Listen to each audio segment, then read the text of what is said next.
Testing one, two. Oh, hang on, I forgot something. Ah, man. I'm immediately the most professional in the game. Hang on. Oops.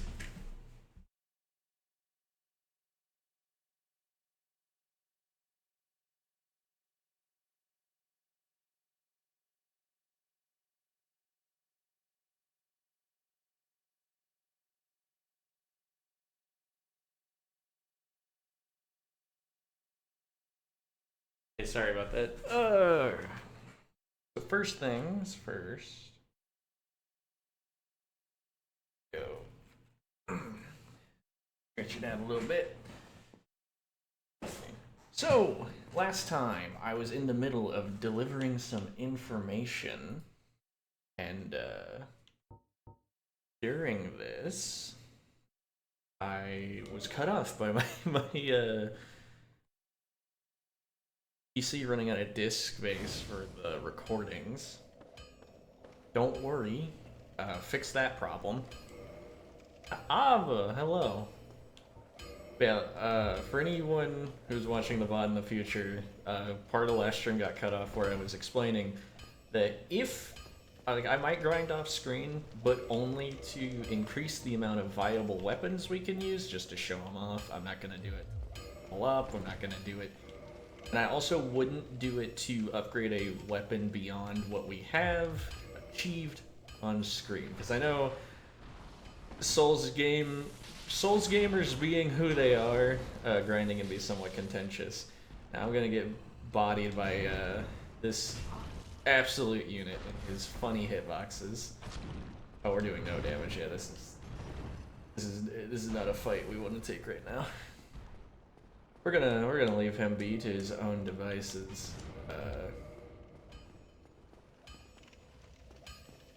Dark Souls 1 being what it is. If someone's bullying you, just go somewhere else. There's a few different areas you can progress in.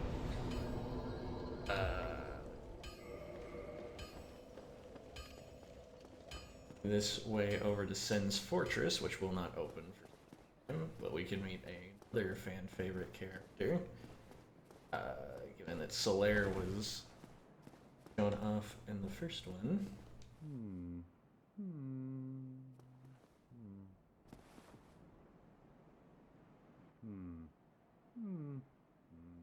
Oh, forgive me. I was absorbed in thought. I am Siegmeyer of Katarina. Quite honestly, I've run flat up against a wall. Or a gate, I should say. The thing just won't budge, no matter how long I wait. And oh, have I waited. So here I sit, in quite a pickle, weighing my options, so to speak. You got another Dark Souls laugh confirmed. Still closed. Still closed.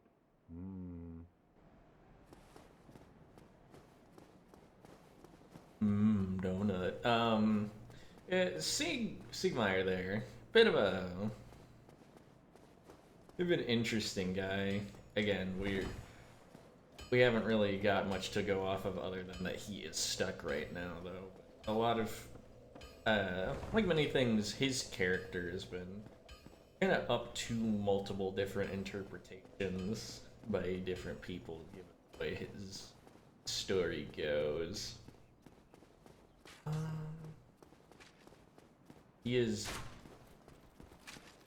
very beloved. I've got clubs can one shot in two hands.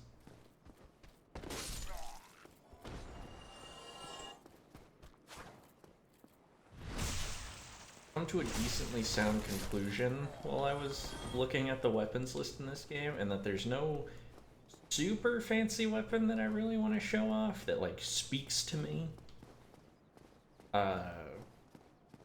This game has actually a lot of variation in terms of the minutia with a lot of the arms, in that like a lot of them have unique heavy attack despite being in like the same club of weapon. In this game, every katana has a slightly unique moveset, so that's actually no, the washing pole and the uchi have the same moveset. Never mind, I lie. But there is more variety in general. There's 4 katanas, and only one of them isn't only a pair. Share a lot of features. Oh, right. Trying to recall what to do. Game's not exactly friendly in that regards. One of the things that, you know, somewhat infamous. Again, a thing that is loved and appreciated, but also bemoaned and despised, just depending on who you are. How the game kind of gives information to you. Ooh, okay, nice shield. Is that a great shield or normal size one? Medium shield. You can probably use it in the mid-rolling. I might need this shield for what we are going to undertake. Because we've handled 2 of the bosses in the Undead Burg. There's one more, the most... Can you climb? Yeah, okay. The most infamous boss, though, remains to have been... We're gonna go that 2 ways. There's also a mini boss type encounter, too. Yeah, sweet. Remember how to kick, so I'm just gonna climb the ladder and kill him when he comes up. Easiest way. Oh hey, I hit the other guy too. And a useless straight sword. Really living the dream here.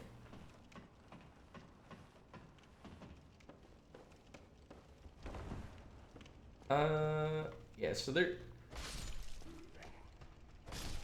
Whatever weapon ends up being the main weapon of the run is probably just going to be born out of sheer impulse and, like, convenience's sake. Like, if a really cool thing just happens to drop from an enemy. Because there were the Black Knights in... that we've seen, and there's going to be a few others. Any Black Knight has a chance... Oh, can you stop getting stuff? Any Black Knight has a chance of dropping their weapon. It's a 20% chance on every variant of Black Knight, and I believe there are 4 kinds? And speaking of which, if you come up the spiral staircase, as I avoided doing,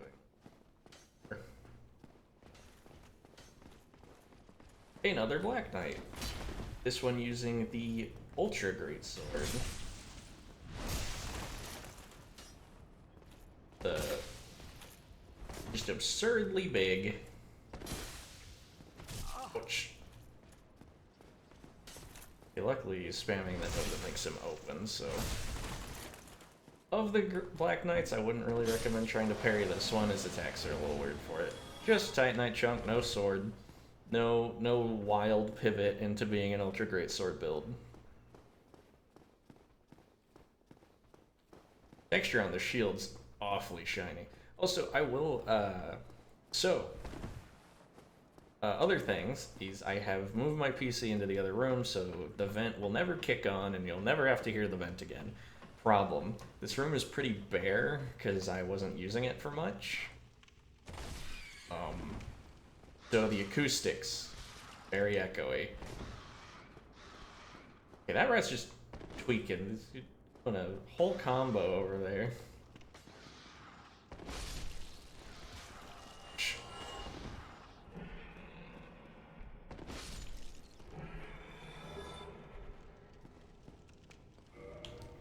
Other thing we have to do is, one thing I forgot about the first game is that you can't aim light crossbows the same way you can aim. Well, you can't aim crossbows the same way you can aim normal bows. So there is something nice. I'd probably go buy from the merchant, because we're gonna need a bow for something coming up, and just in general having one could be handy. In general, ranged combat just doesn't appeal to me much in the early Souls games, but again, I stressed it in first stream. Just use all your tools. They were given to you for a reason. I understand, like, challenge runs and stuff are popular, but there's nothing saying that your build has to be set in stone and that you can't ever improvise. I started using an S stock, and just because it does a clean one shot, I'm beating people with a club. That's just how life goes sometimes. Doesn't mean I don't love the S stock. It's just maybe me and the S stock need to see other people. Alright. Go ahead, never. Can't get this guy. Alright. He has got unique shields, but we don't really need. The heater shield might be better than night shield, but it doesn't look as good.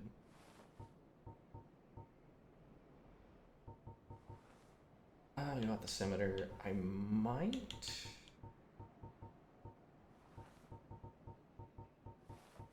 None of these are a weapon, but Thank you. not really pressing. Yeah, and you can kill him to get an early katana.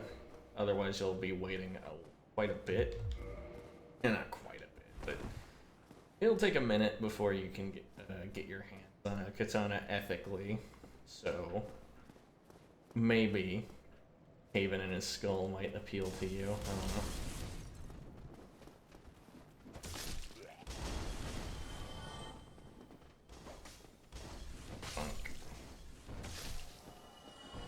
Yeah, you're right. So the catch is, I don't quite remember how to get to area that houses the next boss. It'll give me some time to meditate on what exactly I'm going to do.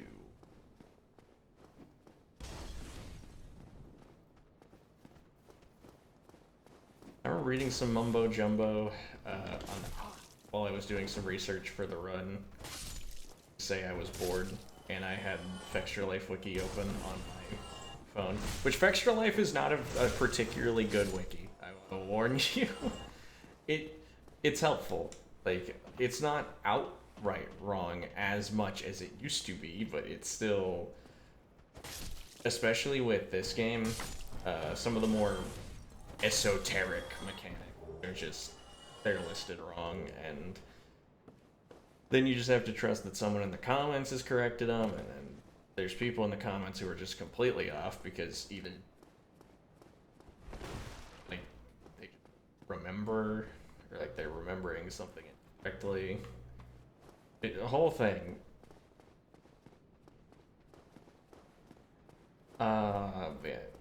I will say next boss fight's one of the more infamous ones. There are two boss fights that I think in this game that I think are particularly hated, just like notably beyond the others.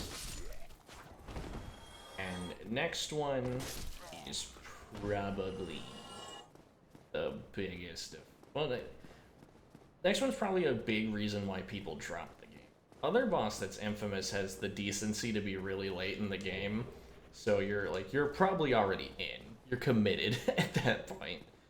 But this next one is quite the annoying creature.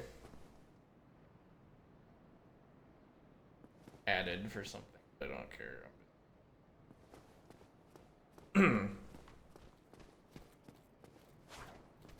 Ouch. Yeah, I'm trying to. I wish my. Where the thing was. Oh well, there's multiple encounters we need to do, so let's get this one. Which this shield is going to be useless for us. We might as well free ourselves up to fast roll because we got a fan favorite fella with. Yeah, this is more of a mini boss, but he might give me more trouble than some of the actual bosses thus far. Havel the Rock. His armor is hewn from stone. His weapon, a big-ass bone. He's quite scary, even if he doesn't seem to know how a shield works. But due to his quite formidable armor,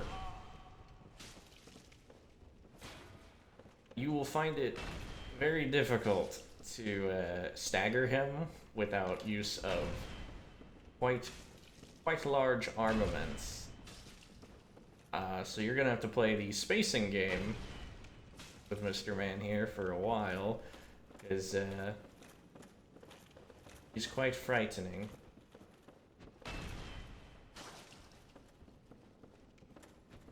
This is a... Oh! Also, he's very capable of one-shotting us.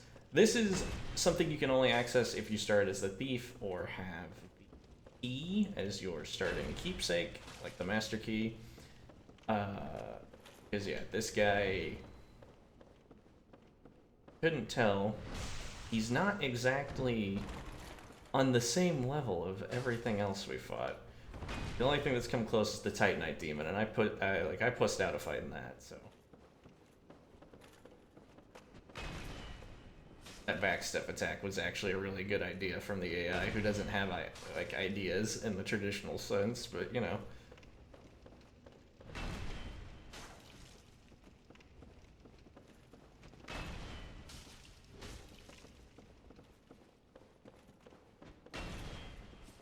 Oh, I missed. Every step is one step closer.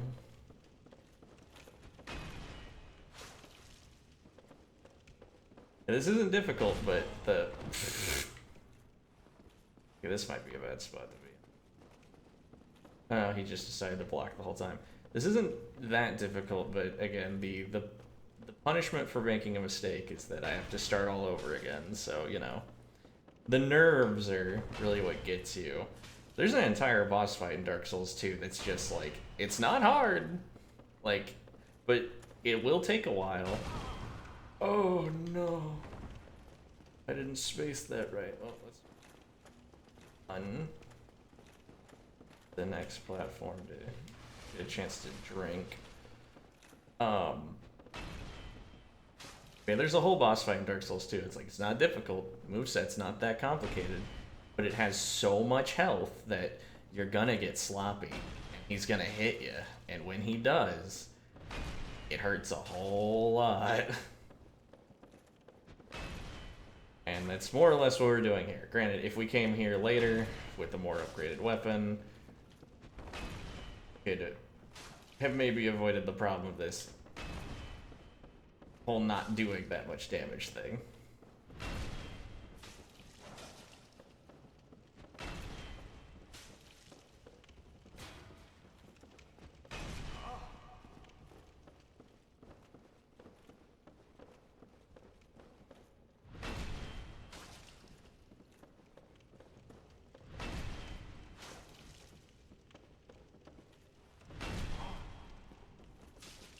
Good shockwave released by his... I can't remember what it's called, actually. You know, I know it is a bone. It's a dragon bone, but I can't recall what it, like, the weapon itself is named.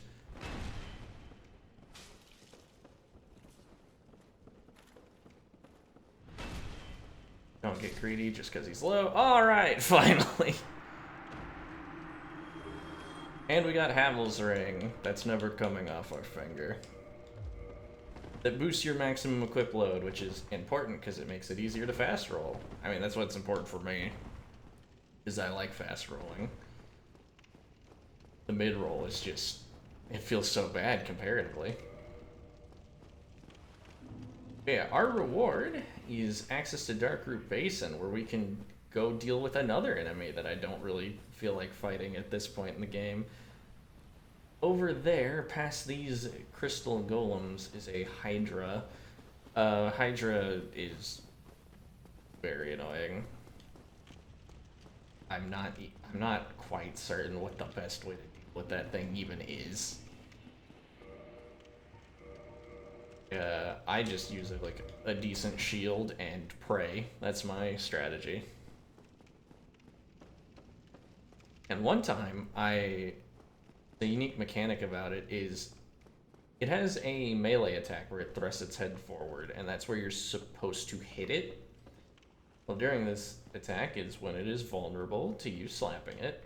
However, if you slap a head a certain number of times, its head comes off.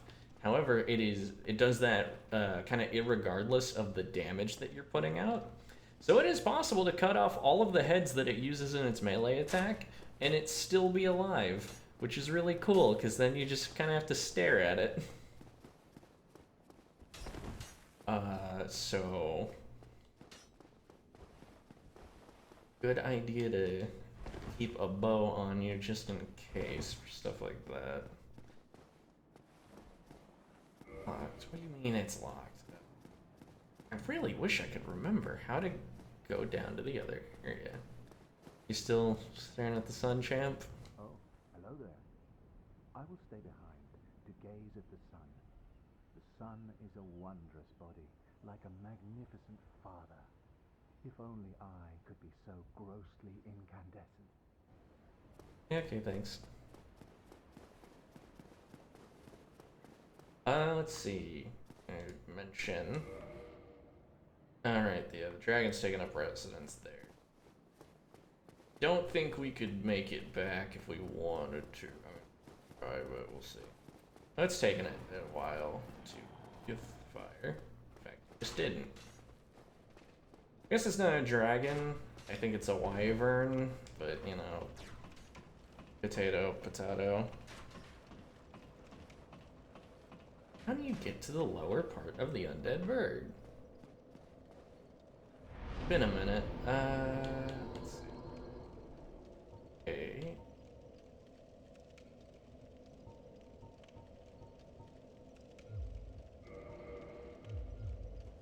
Getting other ones. Some of our souls.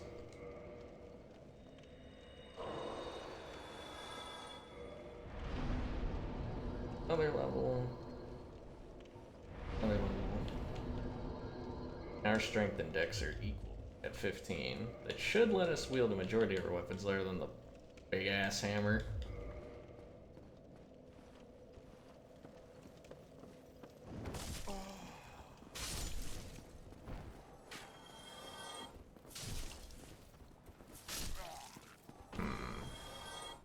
How do we get down below? Burg. It's gonna bother me. There has to be like a key that I'm missing. Something.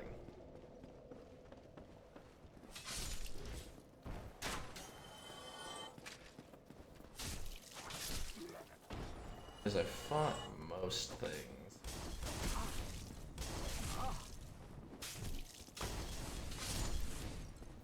There's something else I should show off of the axe.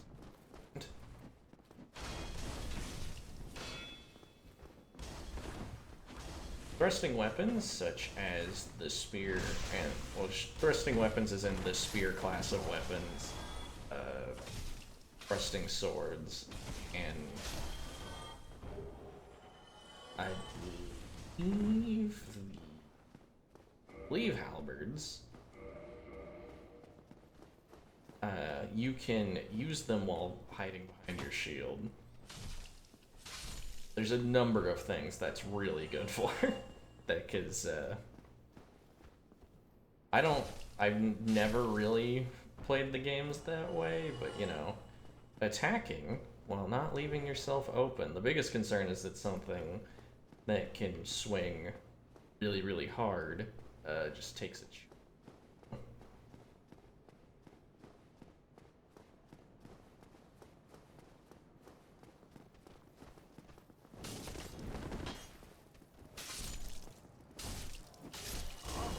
Ouch.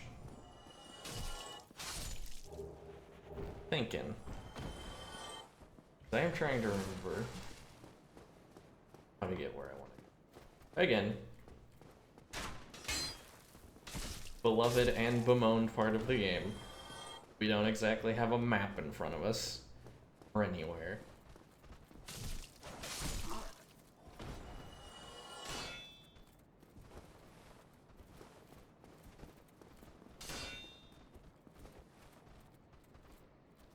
At each other, okay.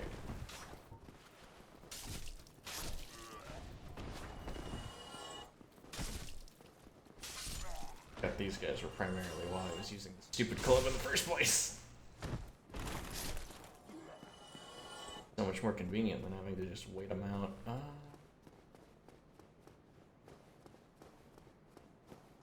Here? Oh, just bottomless pit. What all?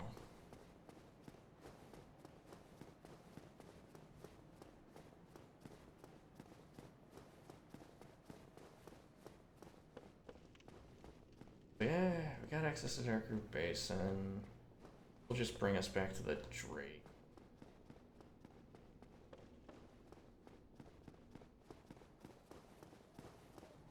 Can't believe I'm getting myself lost already.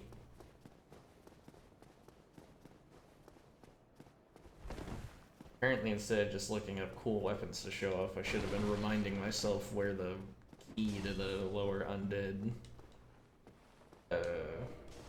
Burg is. I think we have to go from the area Solaire's at. It could be one of the items on the bridge. Not impossible. I do also need to show off.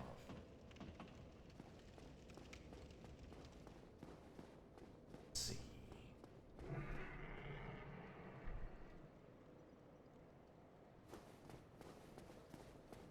And there it is. Alright. First I'm gonna take this guy out because...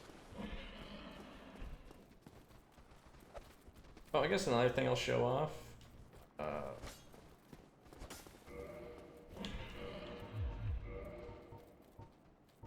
No, it's kind of ill-advised to do it right now. We can fall off, so... Getting closer to me. There we go. I was going to mention that you can bash people with the shield. It's not a good idea, but it does have a moveset. Okay, now let's show this thing off. Oh.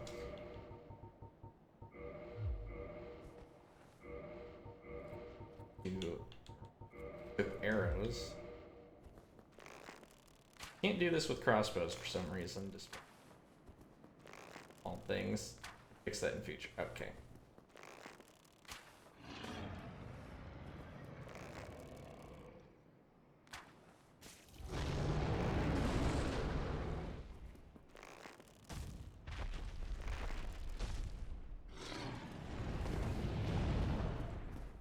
I don't know what he's doing. Okay. So if you do this a couple times,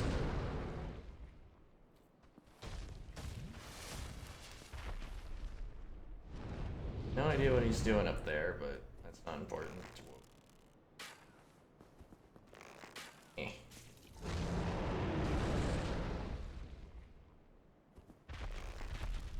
I promise there's a point to all this.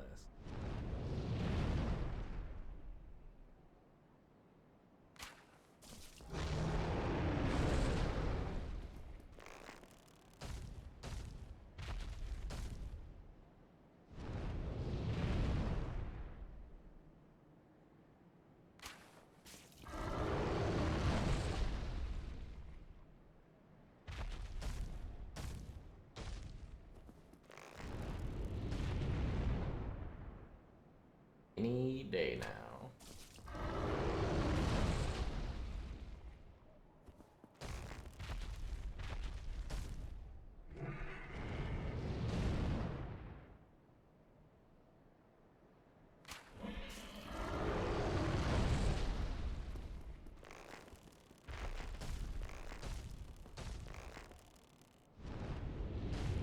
Things I do for a weapon I'm not even gonna use.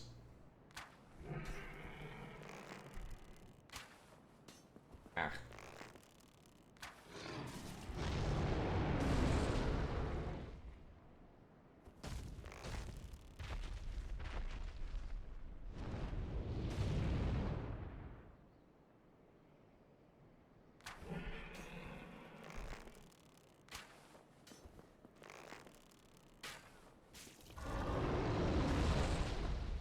Could have sworn he should have dropped it, but you know, we're operating on some foggy wisdom because I haven't done this since the first time we played the game. I was in high school back then.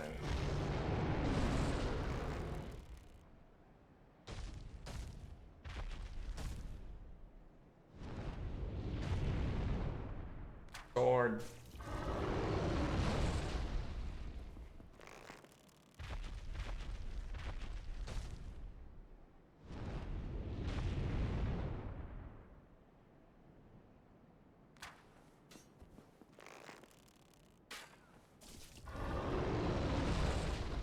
Okay, I gotta be doing something wrong. I'm pretty sure it's only supposed to take 5 or 10 times. Maybe I just can't count. That's also a possibility.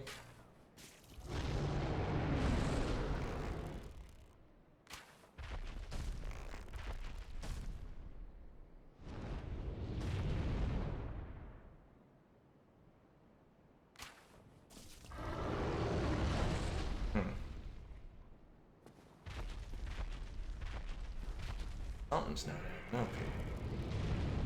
Maybe I'm shooting him in the wrong spot. Gotta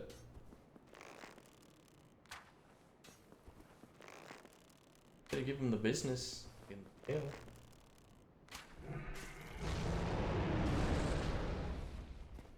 Alright, I'm consulting Google. Something's not adding up here. Feels weird. Because I could have sworn you just had to shoot him in the tail 5 times or so, but let's see. Shooting off the tip of his tail on the bridge. That's what I'm trying. Maybe it's because these wooden arrows suck.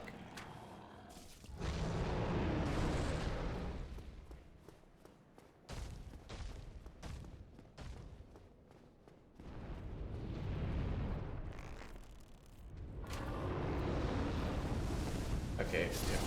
I would have liked to exit the aiming. You know, kind of need a weapon to fight him. Wait, he warped back up there. That was very weird. Ouch. We're just gonna try and engage in fisticuffs with them. I shoot him once, get him to jump down, and then I'll beat him. Instead of trying to cut the arrows. Alright.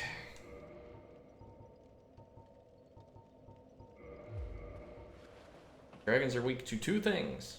Piercing and lightning. I'm going lightning because of the lore of this game. Piercing because of the works of J.R.R. Tolkien, I'm going to assume.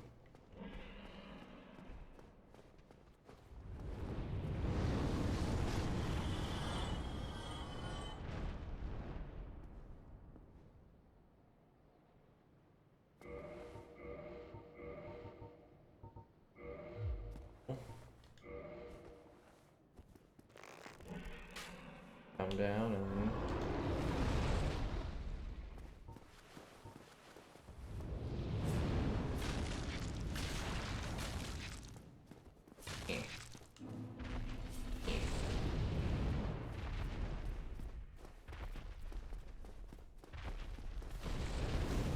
Ouch. A lot more damage than his other fire. So nice he had to do it twice. Alright. Oh, and I woke up into it. Cool. Yeah, that was interesting and interactive.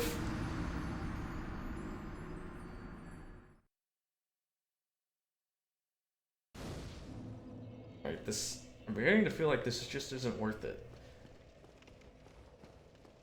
So I'll do the whole rigmarole about the sword now. For beating the Hellkite Wyvern, you get the Drake Sword. The Drake Sword is not particularly good. It has...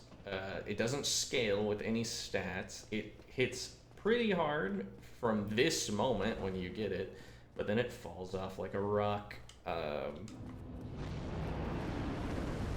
This means that the weapon's gone through a kind of like bizarre cultural shift when it comes to how the player base views it. I mean, it's obvious that it's intended as just kind of a neat little tool that you can use for a little bit before it kind of falls off and it's not anything.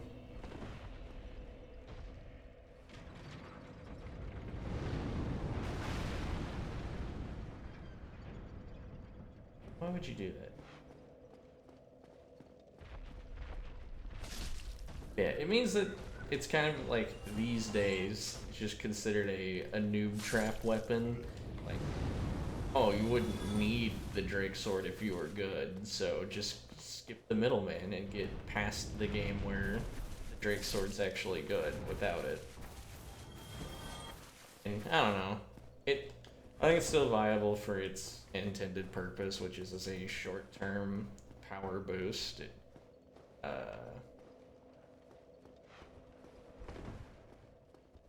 While it's good, you stop using it when it's not. It's just that simple. There's an item over there. Maybe that's the key that I need. Ouch.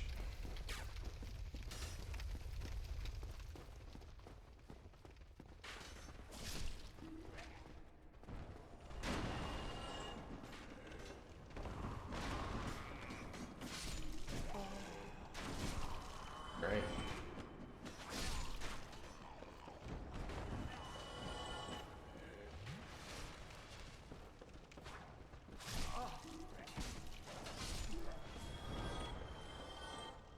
We're just gonna give up on the Drake thing. So the Hellkite Drake, I've never actually fought it, like, just mono and mono, so I have no idea what it does and, like, what the procedure is.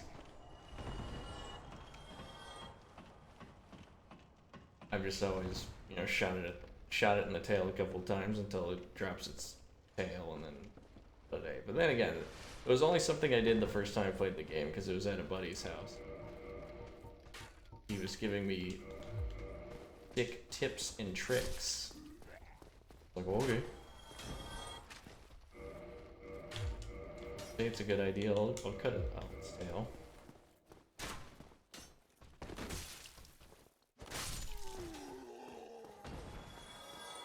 It also has the dubious honor of being one of the weapons, not dubious honor, but the honor of being one of the weapons with a special attack. So a lot of weapons have a unique R2, like this weapon's a hammer in the hammer class of family, but other hammers have different heavy attack animations than this jumping strike.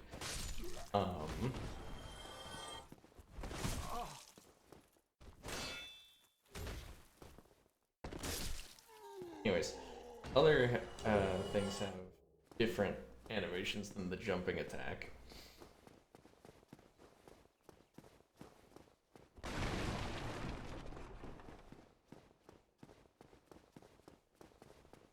Other than that, get a shortcut. Yeah. Halberd. Okay, well, that's something else to show off.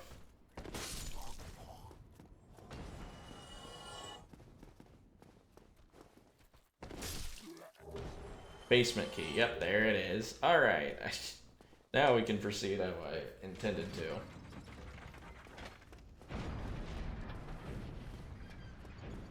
That innocuous item that is actually a key to get to an entire different area of the game. Go figure.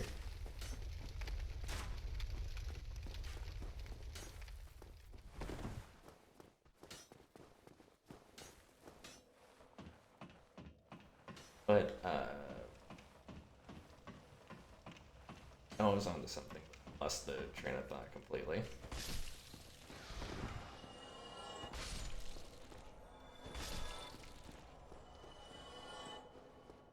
Oh well, if it's important, I'll remember. Like the key, which I totally didn't forget, even though we crossed that area before.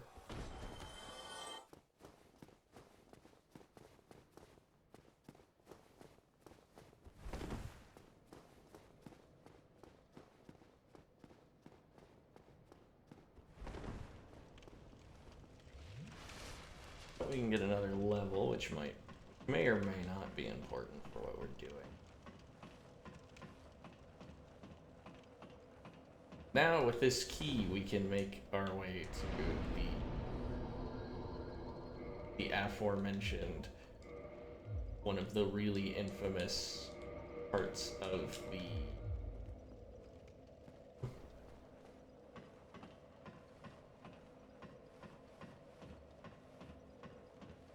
bit of a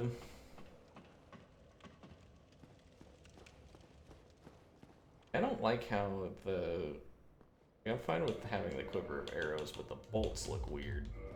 There we go, now it's fit.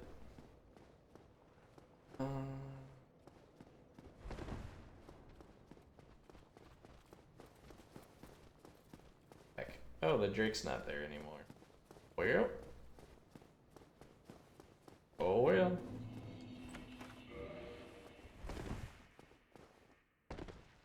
You do need that sword for an achievement. I can't remember if it's like only boss weapons or unique weapons or something, or your weapon, but there is one attached to having everything, but it isn't even possible without 3 New Game Plus runs, thanks to some jackass in the DLC who has the key to getting 3 different unique weapons, but only one tool to get it. Very thoughtful of him.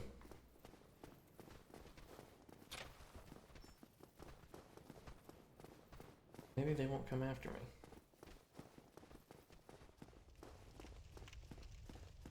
Yep, down here is an area I'm not really fond of because dog.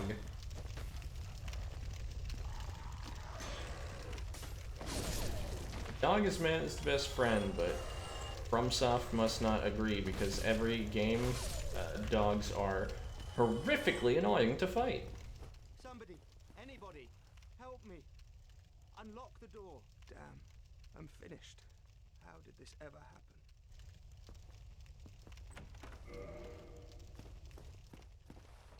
Brilliant. You opened the door. New guy. Thank you. I'm saved. I thought I might never escape. I am Griggs of Vinheim, a sorcerer of the school. I am much obliged for your assistance. Thanks to you, I may now resume my travels. Oh, hello. I'm fine. I will rest a while, then return to Firelink Shrine. I have my sorcery, and I will be more cautious next time. Besides, I have an important task at hand. Oh, hello. I'm fine. I have Yeah. This guy is the sorcery instructor. Couldn't tell by him saying sorcerer. So we can get the sorcerer starting items from here. I'll get into that at some point, but yeah, if you want to learn additional sorceries, that you gotta free that guy, and he'll go to Firelink Shrine. We'll teach you that good shit. Other thing, so we picked up the sorcerer equipment. Whatever class you pick is exempt from this, but every other class in the game has canonically died somewhere. Okay. Yeah, it's a really cool attack that you gave them. It's really fun and interesting to deal with. All right. Make them do their stupid flail and then deal with them.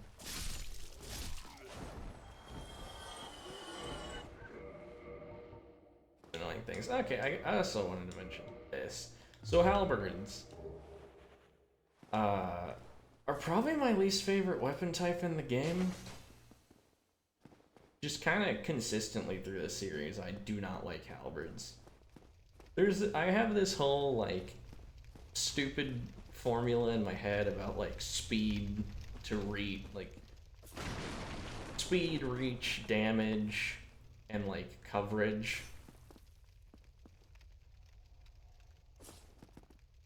And halberds they reach pretty far, but they just feel too slow for what you get with them.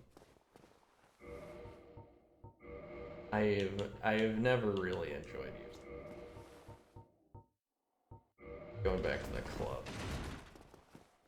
All the doors burst forth, and then a bunch of thieves. Turn your back to them. Shank you.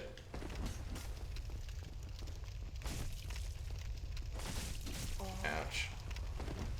They enter that stance, they're trying to parry. They can't parry a jumping attack. Ow.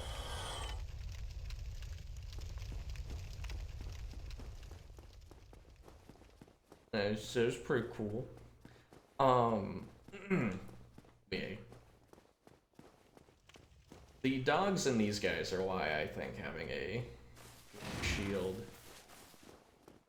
quite useful.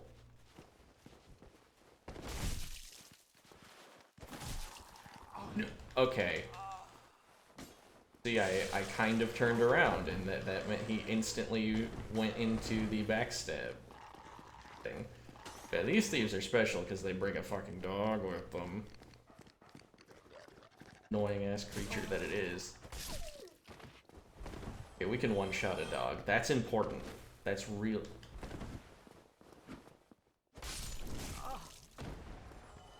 Alright, and they have throwing knives. And they can heal. They're really cool guys. Luckily, very uncommon enemy. Oh, but I do not want to be doing this next part with no Estus. There's a better route to get back to this boss fight. One of the reasons why people don't like it is through that.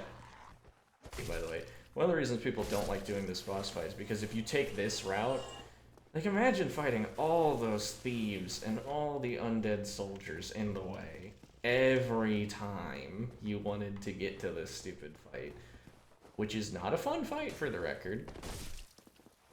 Oh, fuck off! At least the throat slitting doesn't do as much damage as throat slitting typically does. Oh, piss off. I do like Dark Souls. There's always, each Dark Souls game has an area where they just arrange the enemies in such a way where I'm like, alright, fuck off.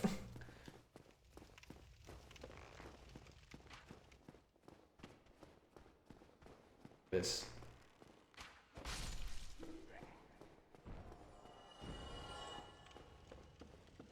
This is the way to unlock a nice little shortcut. Also, this moss saleswoman. You still have your senses about you. Then why won't you buy some of my moss? I need your souls.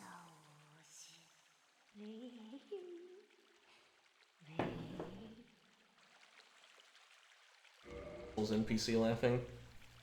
Yep, she sells these status curing things, also a poison knife, toxic shit, charcoal pine resin, which can be useful, transient curse, which will be relevant for a certain area, humanity, which is good in general, purging stone, which can be useful.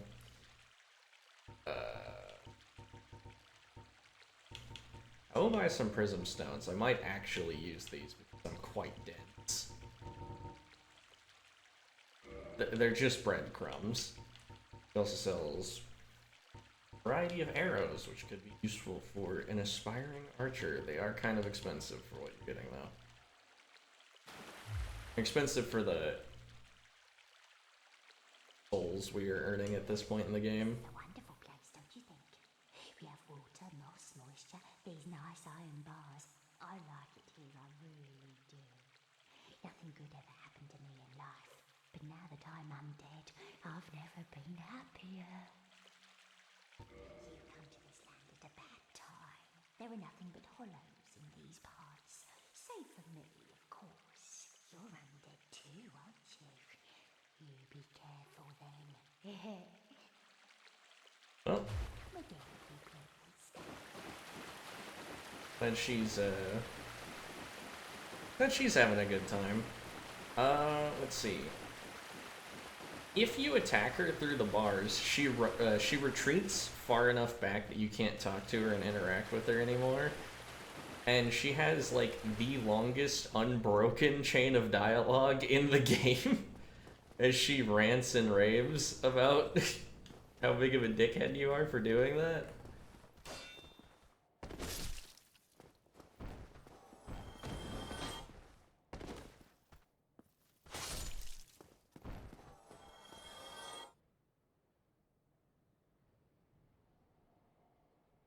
How do you get over there, I must wonder. Granted, I don't think anything over there is important. It could be a weapon, though. I mean, it could always be a weapon.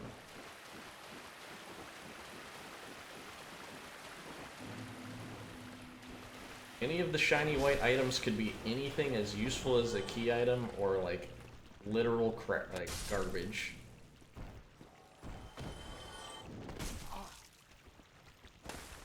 Oh, goodies.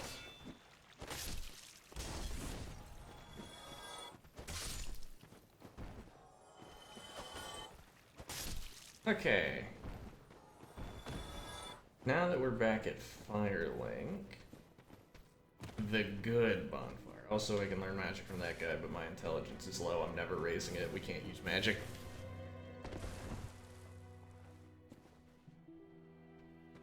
Can you piss off?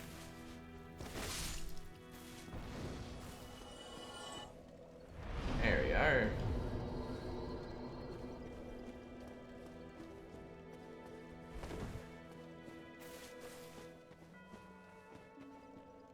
Lautrec hasn't made it back yet.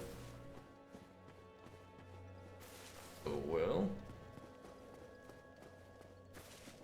All night. What a surprise. I didn't expect you to make it.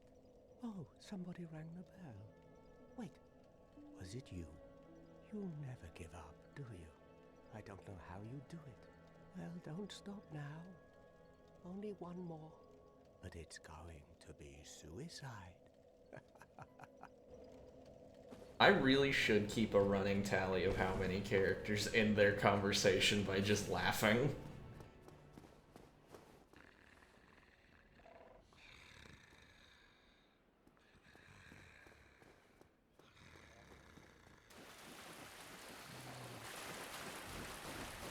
Find out what that snoring is.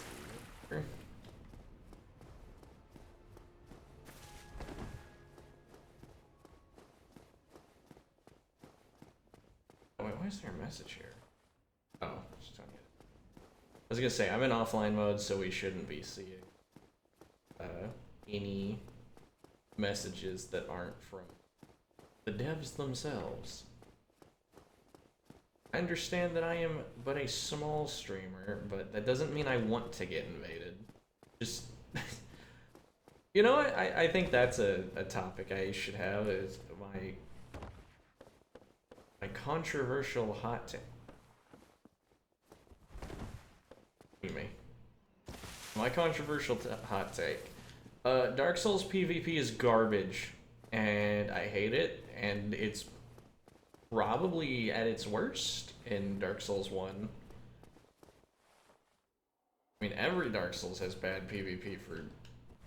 I'm doing the wrong thing to jump. I'm trying to jump like it's Dark Souls 2.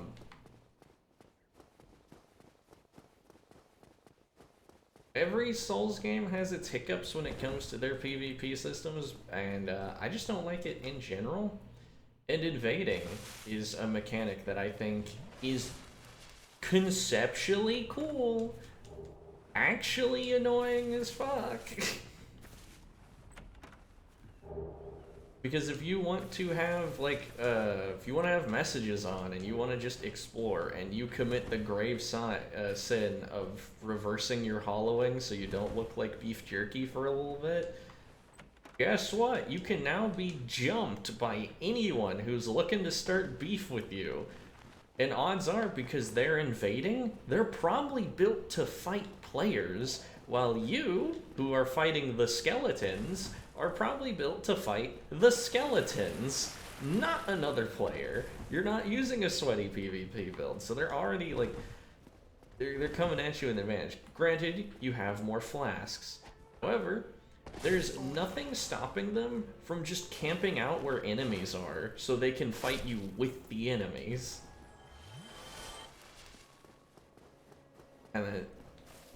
And you can't, like, progress with the game. You can't go through fog doors while someone's invading you. You just have to sit there, and then, like, God forbid, they're too cowardly to come after you by yourself and you don't want to engage them with the enemies, because then you can just sit there staring at each other forever. Invasions suck. I can't even be too mad at invaders because Dark Souls, for some reason, decided that farming for the quest items that you get from invading people is really annoying.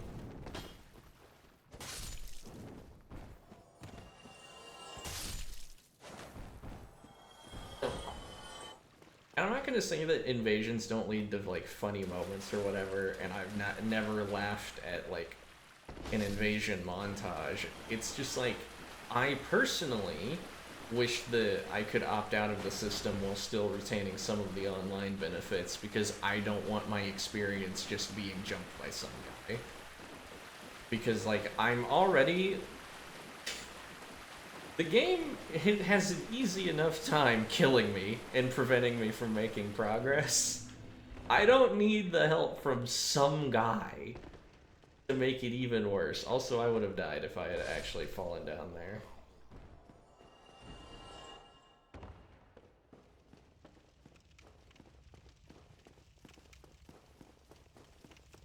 I don't know if you can just grab this or not. You can. Souls. But yeah, invasions suck. I'm not gonna pretend like they don't.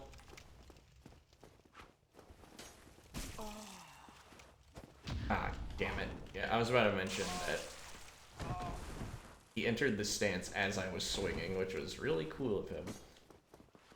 Yeah, I should just fight him exclusively with heavy attacks, because heavy attacks will break his guard and nearly kill him. Except that, like, the reason I didn't do a heavy attack anyways, because he interrupted me. Whatever. We won't need all these flasks in the boss fight. If the boss fight is going poorly, we are not going to have a chance to drink all these. So it's not that big of a deal. Forgot why, don't know why I didn't have my shield up. Shield up for the... Okay, yep.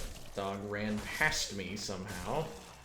And that turned me around so the other dog hit me. Okay, now time for the bad boss fight.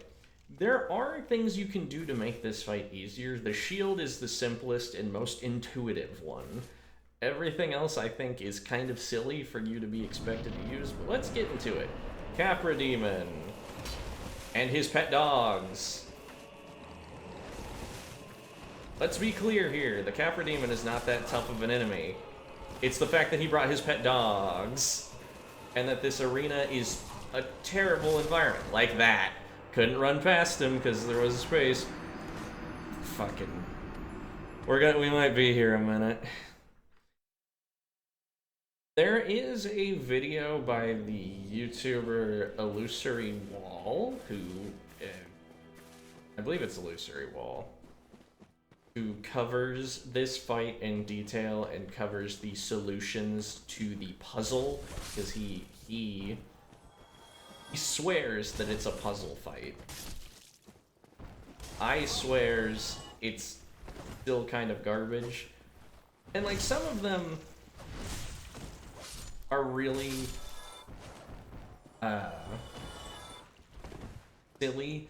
Like, you can let me go talk to Briggs, who has to show. Like, some of the solutions to this puzzle that he presents, I think, are kind of silly. Oh, hello. I regret incident. Your clip, of course, we will. You know, it's the first time. Yeah, I'd love to learn sorceries. I am pleased to have a chance. Sorry, I skipped his dialogue because I gotta talk to him. Oral decoy. You can allegedly use oral decoy to make your life easier here. Lures enemies away by creating a sound. That apparently functions well enough on the dogs. There's also some other spell you can do. The point is, you're supposed to use methods to make dealing with the dogs quick and easy, so that you can then just contend with the Capra Demon, who is just a pretty tough guy. Like, I'm not going to say I've never died to the Capra Demon solo, but he's nowhere near the threat he is with the dogs. My biggest problem is the fight is just so unsatisfying to play normally, whereas other boss fights that have kind of a puzzle element, you're not super punished for not dealing with them. For example, the Taurus demon fight is very intuitive. The first time you fight him, you probably won't turn around and notice that you can, like, climb up to deal with those crossbow archers. Or crossbowmen, I guess would be the term. Bowmen, in general, would be fine. Anyways, but you might not realize that the bowmen are there and that there's that elevated platform. But once you deal with that issue one time, you can then go, okay, then I just go up there and deal with them, and it's very intuitive. There are archers that are being a problem, but I can deal with them before the boss spawns. There's another boss fight that has a similar thing. It's like, there are enemies that are a problem, but I can deal with them before I engage with the boss. Here, it's walk through the door, they run at you immediately, deal with it. Or like there, I was about to swing at the dog, but what happened? Oh, the other dog nipped at me, so I couldn't finish swinging. Over here is a generally safe space. Granted, it's not flawless.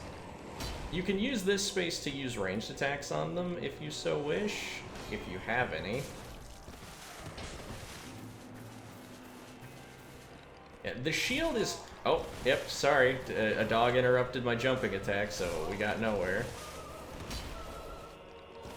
Oh, and then the dog used its dodge move to get out of the way of my heavy attack, so we're still dealing... Oh, interrupted my heavy again.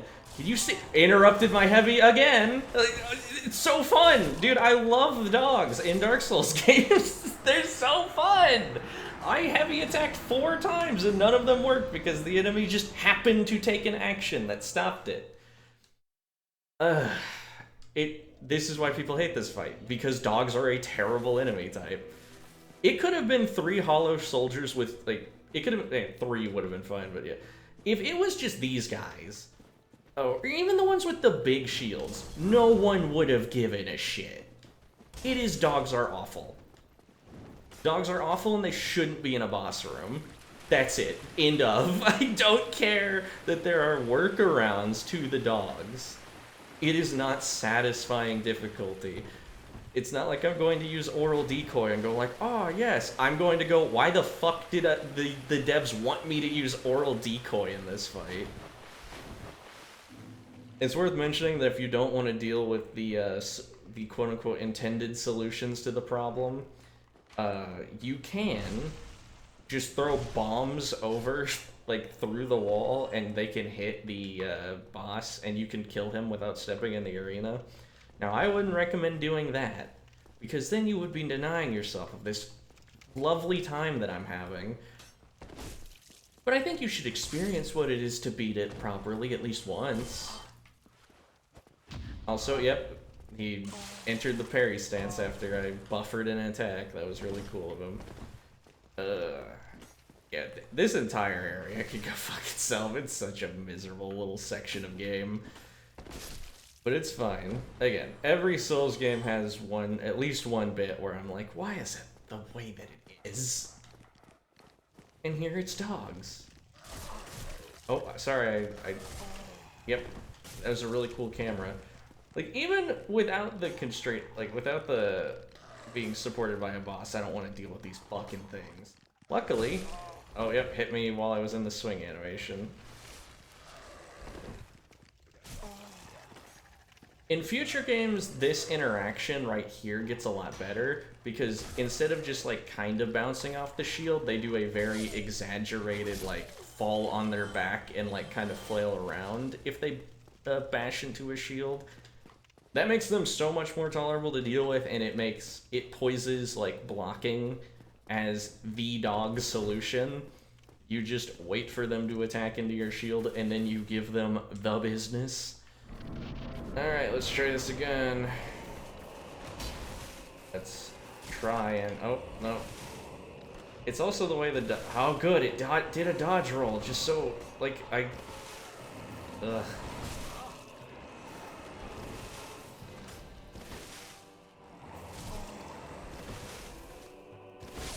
Alright, that's one.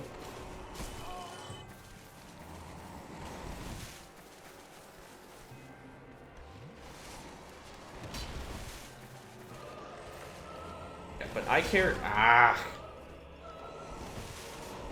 everything the Capra Demon does to you is an extension of just, oh, the dogs were, like, harassing you. Okay. Well, now what are we doing here? Oh, it stopped my heavy attack. Yep. I tried to attack it after it clinked off my guard, and I got punished because it just attacked again. Okay, it fell from the stairs. Alright, now we can fight the very underwhelming Capra Demon. Yeehaw! We did it. We solved the puzzle. Yeah, so the Capra Demon can hit decently hard, and it is faster than the Taurus Demon, but I don't think its attacks have quite the same frightening coverage. Granted, I say that, and I get, like, clipped by 2 attacks in a row, so that's a good showing on my part. The jumping slam, I believe, is the strongest damaging thing it can do to you, but, you know, just don't get hit. It's that simple. But yeah, his attacks are decently telegraphed, despite him being faster than the Taurus Demon and more agile. But, again, without the dogs, he is in a fight. And I think that's what makes him so annoying to me, is because he's just 2 completely different entities. And we finish him off. Yep, there we go. Key to the depths. And humanity and a homeward bone. Yay! Alright, you guys were here.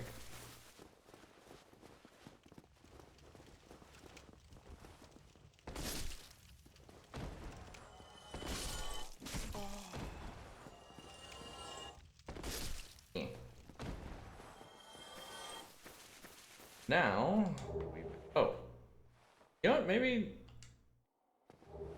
we're not exempt. I thought the character you picked doesn't show up, but never mind. There was the thief equipment. There's the cannon thief, I suppose. He's on the ground there. And power skill the different adventurers by seeing how far each one made it into the adventure before they got whooped.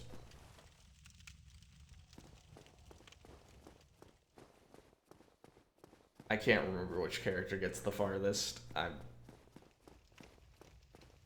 could not be arsed to remember that detail. Like, the only one I can even like think of is I remember where the hunter is, and he's in Darkroot Basin or whatever it is. All right, next area. We got more stuff to do. I'm just gonna whip out the spear, I think.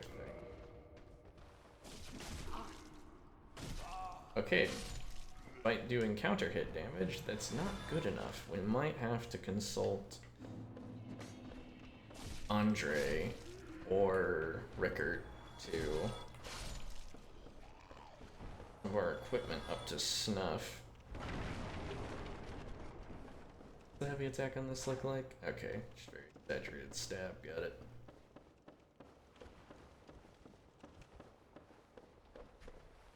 Suppose we could always do this the cowardly way. Yeah, these guys taking 3 stab. Oh, yeah, the fire ones. I remember their charming, just flail at you attack.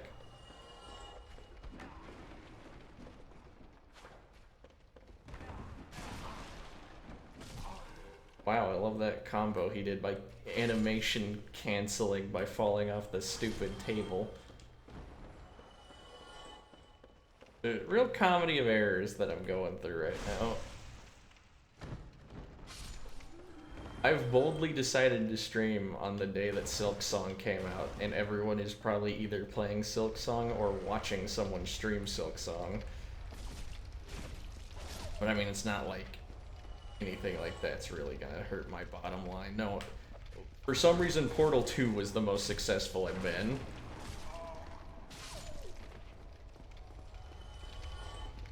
You piss off for a moment? Ouch.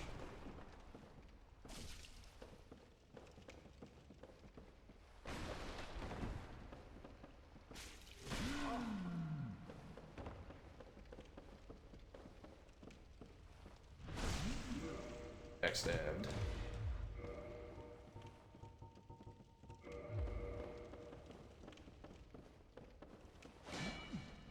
Backstabbed again.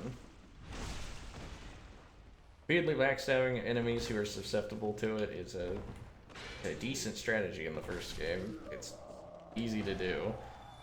Because the enemies are generally pretty clunky in terms of their movement. And if you're willing to unlock the camera, it can be pretty deft. Large Ember. Good gift for Andre. It will increase the amount he can smith your weapons. Okay, so we're out of flasks at this point. So time to do dog procedure.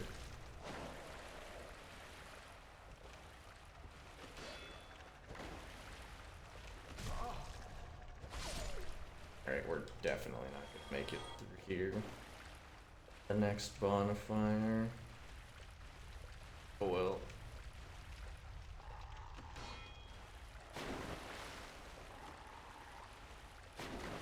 Oh, the way that whiffed. The way that missed. How annoying. Did live though, so.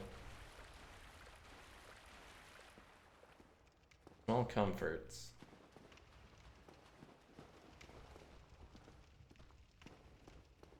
Ah, I heard you.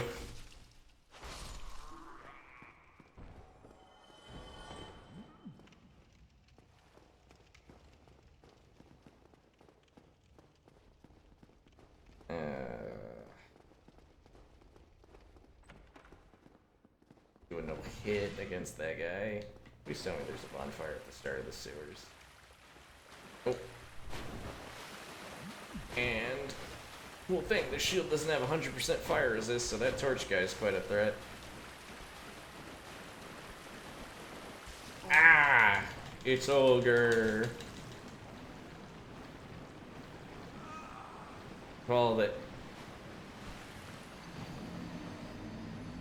Of all the things to do it to me too.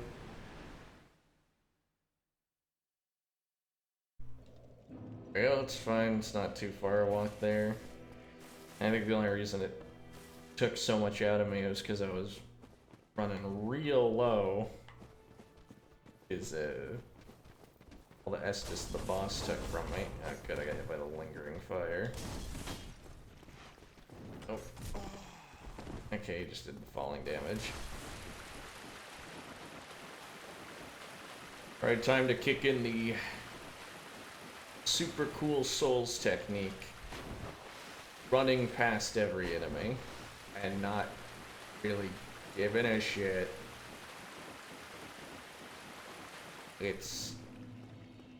yeah, you'll get a lot of souls if you fight every enemy every time you get taken out and have to like retrace your steps. It'll also take much longer. I mean, some enemies I do think are just fighting off because they're gonna be so in the way, but every enemy. Also go ahead and equip the prism stones because I'm gonna need them soonish. Oh, prism stones also have a useful function in that you can throw them off cliffs, and if the fall would kill you, it will make a noise. I'll demonstrate that at some point. Alright. I love the lock-on in this game. Oh, man. I really need to get me some demon souls in my life at some point, because with all the charming jank of the first game, the first Souls game, I gotta wonder, wow, that did a stupid amount of damage for the nature of the attack.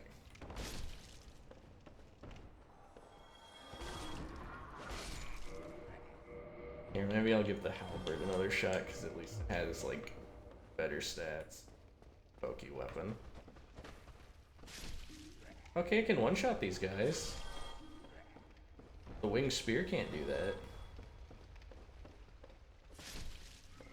I mean, DS1 might be the best showing of the halberd for me because, I mean, when everything's kind of sluggish and clunky, its problems aren't as...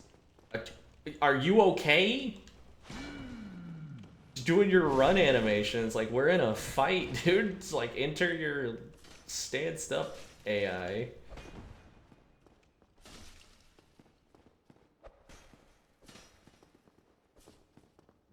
Okay, well, we just witnessed the problem of the halberd live action. If you miss with it, it's quite bad. Granted, every weapon's bad when you miss with it, mind, but, like, it's worse. Oh, good, this is a good camera. Oh, whatever. But yeah, that's not a terrible showing from the halberd, and we got a sack.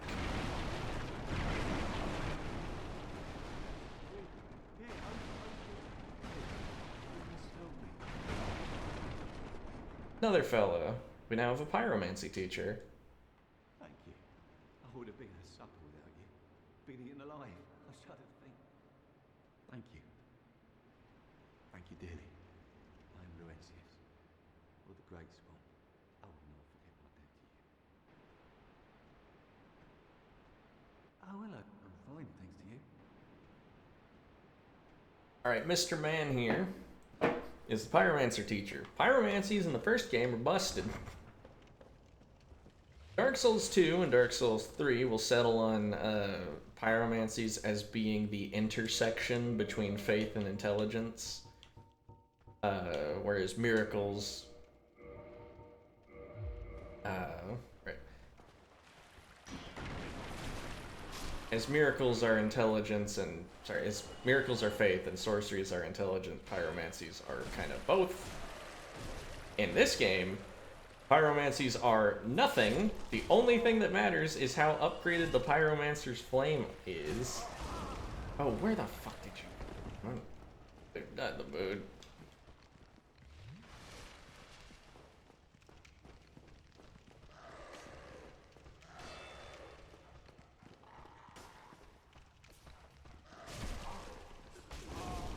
Yep. Oh god, dogs make everything better. With the simple power of a dog being added, that stupid Torch Hollow is about as strong as the Capra Demon. I hate dogs. I hate dogs. Oh good, it dodged that sweep attack somehow. Does he have iframes when he jumps? Okay, you know what? It never ends. It's one thing after another. Oh, good. This counts as... I can't... Oh my god. Are you fucking joking? I couldn't move from that spot? God, I love Dark Souls so much. I'm gonna be so happy when it stops putting fucking dogs in my way. This is the last area they show up in. We're almost there. Yep, again, they get significantly better to deal with in future installments because we are better equipped as player characters, but, like, every other enemy in this game operates on a Punch-Out-esque system where they have pretty telegraphed attack patterns. Now, not always. I think I don't like how the way Torch Hollows goes 0 to 100 when it comes to, like, just flailing at you. I think the jump attacks from the Hollow soldiers is very herky-jerk looking and not super intuitive. But that doesn't come close to the dogs, who just stand in neutral stance. It's not like they, like, lower themselves on their paws or anything to indicate that they're gonna do it to you. They just lunge at you all of a sudden. Also, for some... I don't know why I did that. I've already established that that happens. Also, FromSoft seems to think that dogs, like, body check people. Like, that's a normal form of attack for a dog. And aside from a dog trying to passively, not passively, but like kind of get some more space on the couch for itself, I've never seen a dog hip check a person. Like for combat purposes.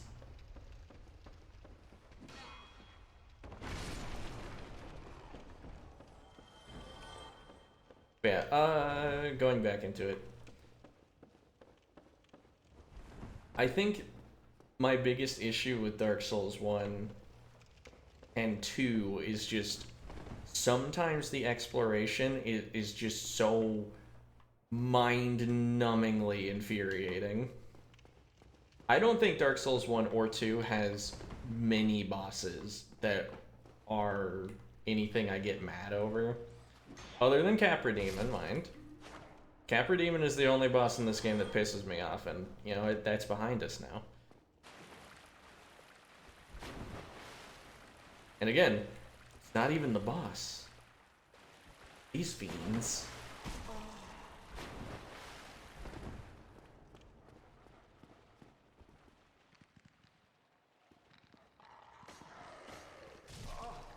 I don't like how they can miss that stupid big attack and then immediately follow up with just that small bite, because just knocking me out of the stupid jump attack is annoying.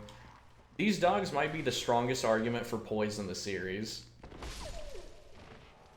Poise is a stat on armor that just makes you, like, unflinchable by certain attacks, for the record. If we were wearing enough heavy armor, we wouldn't, like, get staggered when the stupid things attacked us. Okay, that might be the way to go. Actually, you know what? I think that was one of the solutions that the guy mentioned for the Capra Demon thing. It's just like, just wear heavy armor. To which I say, the game hasn't exactly been generous when it comes to doling out armor for us. You have some with more poise. Wow, I didn't know that the thief stuff gives literally 0.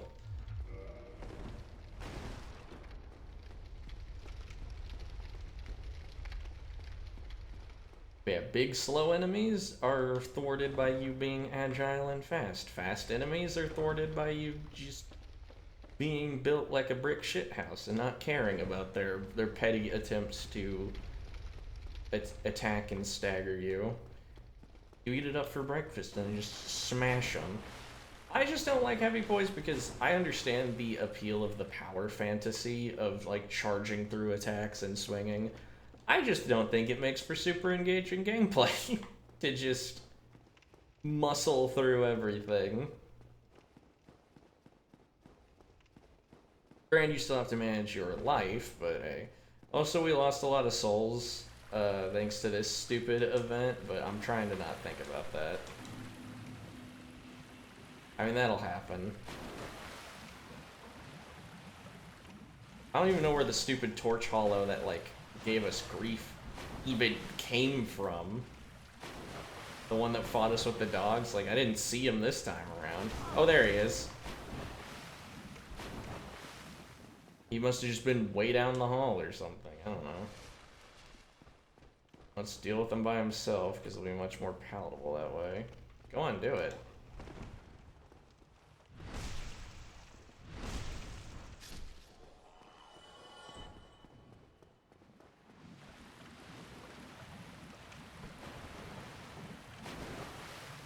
These things are kind of annoying in that they just don't take a lot of damage.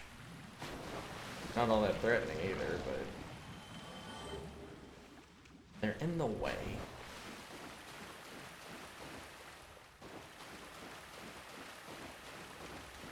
Anyways, the depths. I get...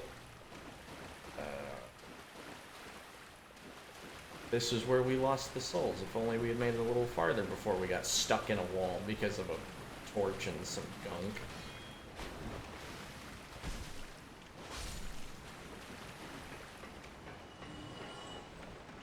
Master key? Oh, I wonder how you're supposed to open that without the master key then.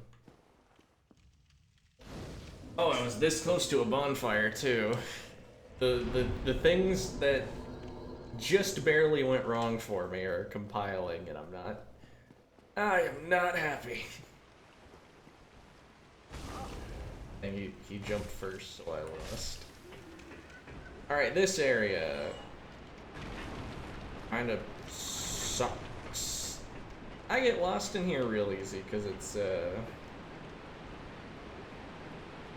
kind of a lot of garbage. Oh, good. Oh.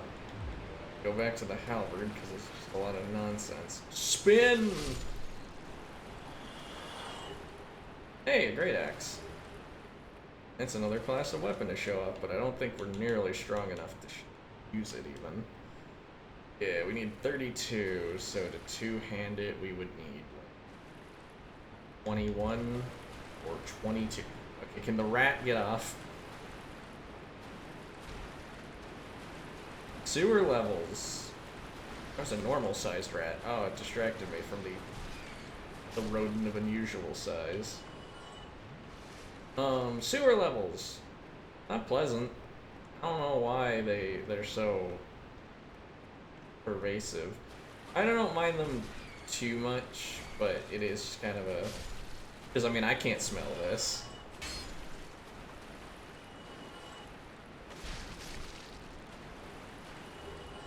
Sewer chamber key. Maybe that was how you unlocked this stupid door. With the master key. The name of soldier. Traverse the white light. There's no boss on the other side, it's just white light.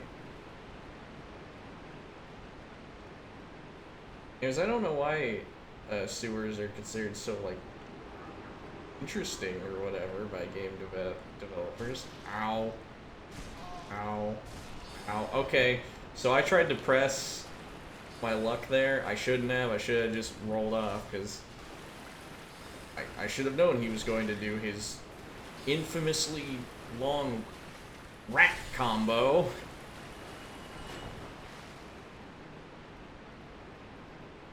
Rats are like dogs, only less annoying.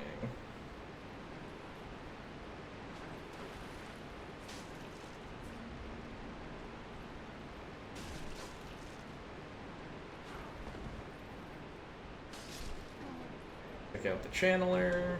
Oh, he got his trident. That's nice. Doesn't always happen. Channeler's trident is an int weapon, though. Yeah, we are not dexterous, smart enough, or strong enough to use that weapon. I mean, we can hold it in two hands. Ouch! What the fuck are these things on? That was a lot of damage.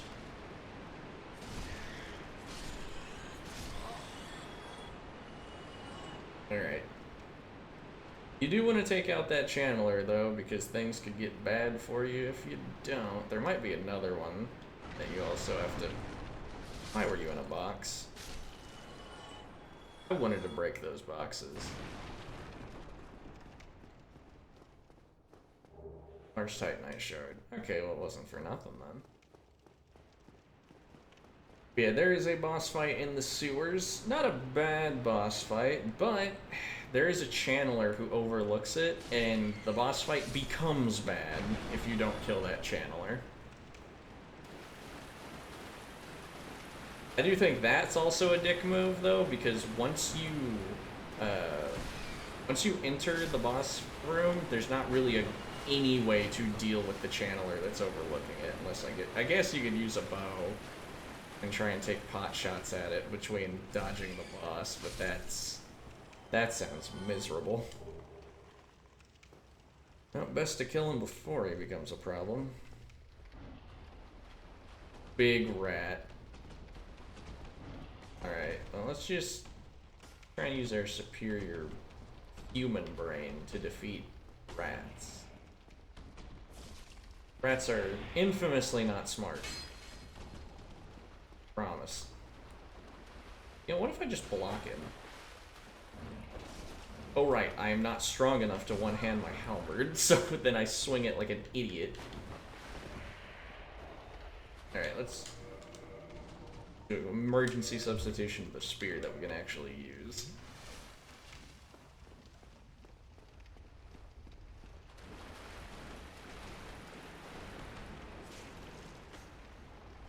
Doesn't do nearly as much damage, but hey, ouch.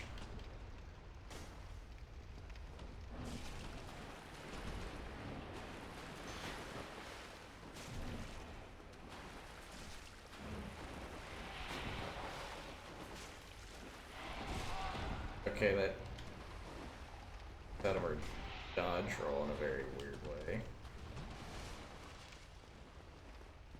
Kick out of the rat just making like monster noises. Granted, I can't fact check what a rat this big would sound like because it hasn't happened yet. Or if it has happened, I haven't seen it. But yeah, the shield was useful, but like the damage that we get one-handing is so fucking bad. I think only the club has had tolerable damage numbers when one-handed.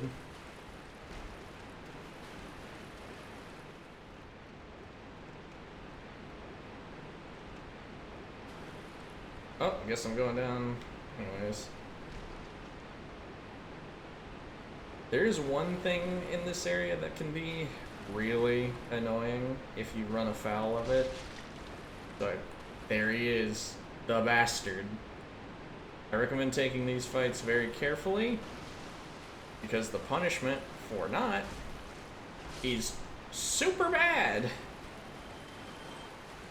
In fact, my last run that I was doing casually was ended by these guys because I got killed by one, and then I decided, yeah, that's enough Dark Souls for me today.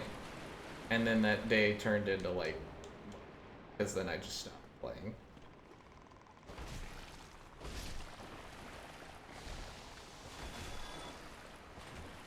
Basilisk gas petrifies, which inflicts like a curse on you. So the cool thing about that is when you're cursed, your max HP is halved until you get it cured. And the cheapest cure that we have is 4,000 souls, which is a pain in the ass to get. So basilisks are really annoying. They represent... No. Yeah, I'm just falling down the hole. I don't care what's down here. As long as it's not a basilisk. Ring of the Evil Eyes, alright. That gives us some HP when we take stuff out. Not much, but it's better than nothing.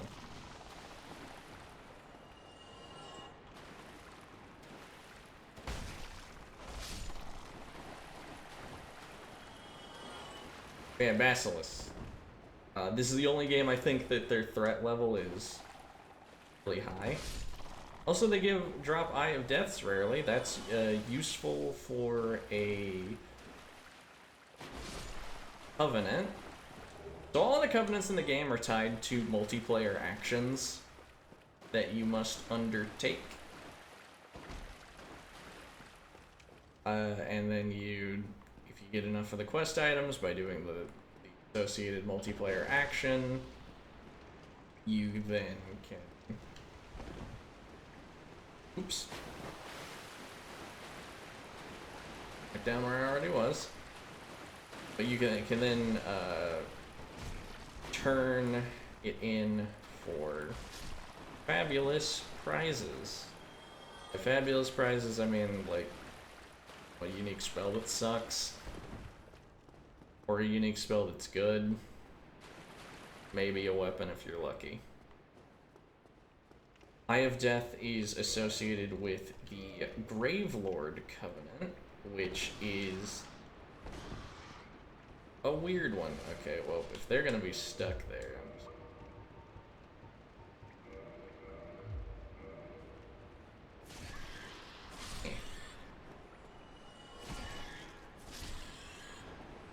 One mechanic I am really glad they moved away from, because this is a DS, like a Dark Souls 1 exclusive. The stupid, oh, I missed, so then, like I understand the thought of, like, oh, you lost balance because your swing didn't, like, strike anything. But I'm pretty sure that's something that only happens to an amateur when they swing a sword. Granted, John Dark Souls could just be making up all this on the fly. There are no indications that he is anything special when it comes to the matter of combat. I mean, he's apparently so dumb that he thinks a spin attack is a good idea. So, I mean, anything's possible. You know, I was supposed to be setting prism stones so I didn't get lost, but I forgot to do that. That's good. I hope this door was locked from the other side, otherwise the fact that this door existed at all meant that I went through a lot of shit I could have just not. That's literal shit too in this case. Hee, I'm so clever. How did that do much less? Whatever. Mystery of the Ages, maybe I headshot the rat, I don't know. Oh, headshotting enemies is a thing when you use bows. It inflicts additional stagger. How much use will a player make out of this? Not too much. How much use will the enemies get out of it when they occasionally nail you in the face? It's pretty bad. Quite annoying.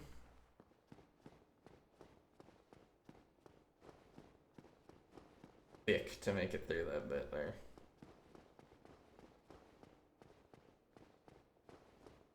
And we are presented with the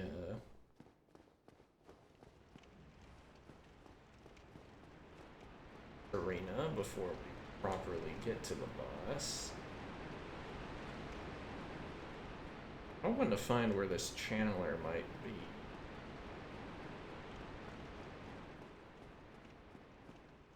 Because I'm pretty sure the channeler that you have to kill before doing the boss is a separate one than the one that was near those rats. But I could be misremembering. Fine, because the guy's dead now. Heavy crossbow and heavy bolts. Heavy crossbow takes slightly longer to reload than the other one, but just better. So, for any potential crossbowman, use this one.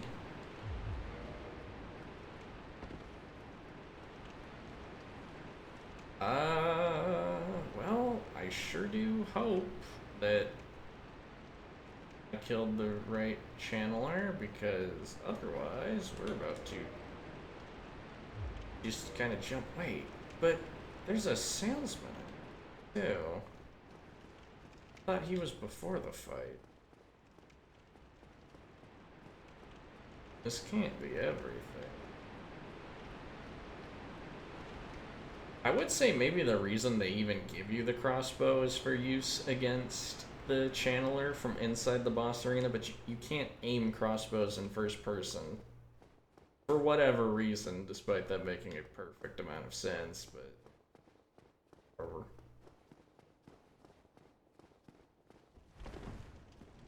Oh yeah, there he is. Yeah, I was just about to slip right by the guy. This weirdo. Aye, Shemai, and good day to you. I'm Donald of Xena. I'm just, well, a peddler of sorts. I adore trinkets and oddities, so I trade for them. Quite like this little man. So you can sell gold pine resin, which is useful. I think it's also useful for the thing. Bottomless box, which I thought we already bought, but get off of his hands. He also sells crystal weapons and crystal shields. The gimmick of these is that they hit pretty hard, but they break and then they break forever. Given the point of the game we're in, though, I mean, it's kind of a waste. It is a lot of soul. It does hit pretty hard. He also sells his own armor. If you kill an NPC, their armor sets show up in his inventory. What that means? I don't know, man. I'm sure someone's got a video essay about it. You make another shall I? Now, the question is, Well, that is a shame, but no matter. No, not to worry. Come back again. I'm always available. There'll be more in store for us someday, sometime. very cheery guy, but the question is, why is he here? Like, why would anyone set up shop here?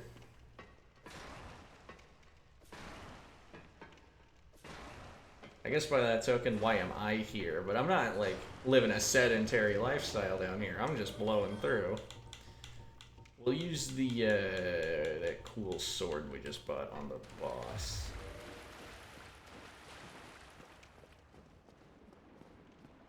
Well...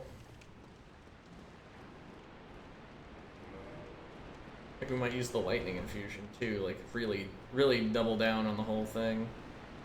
Okay, I'm gonna assume the channeler I took out was the right one, and I might be disappointed, but I won't be losing that many souls. And the only use for humanity that I have, really, is just,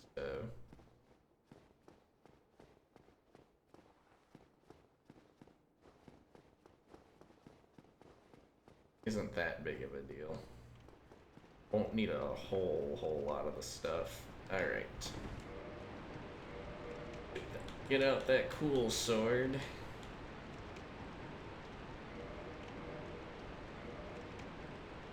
Yeah, I'm too weak.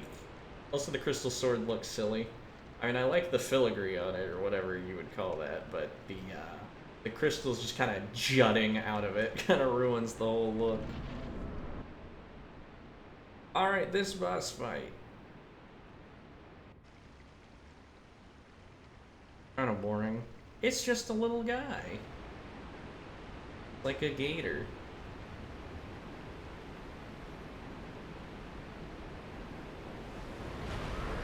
Just kidding, it's actually fucking terrifying. This boss fight sucks. I'm gonna keep it, like, real. The way you do this fight is boring as sin. Which is a shame, because, I mean, look at it. What a delightfully hideous creature.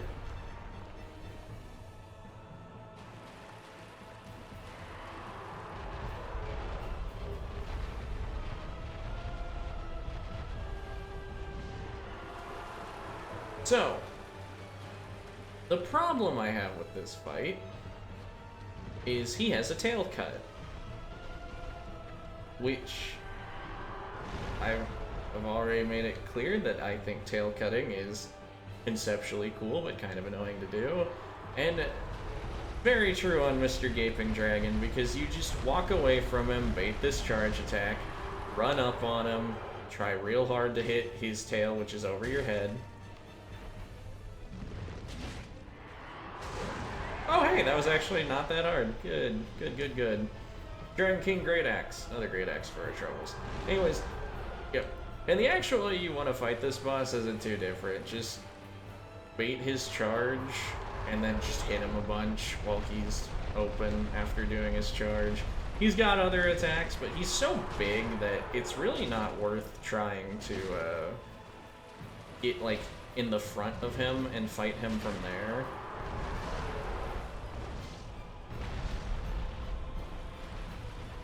I mean, look at that thing. It's a massive teeth. How are you supposed to tell what it's doing at any given point in time?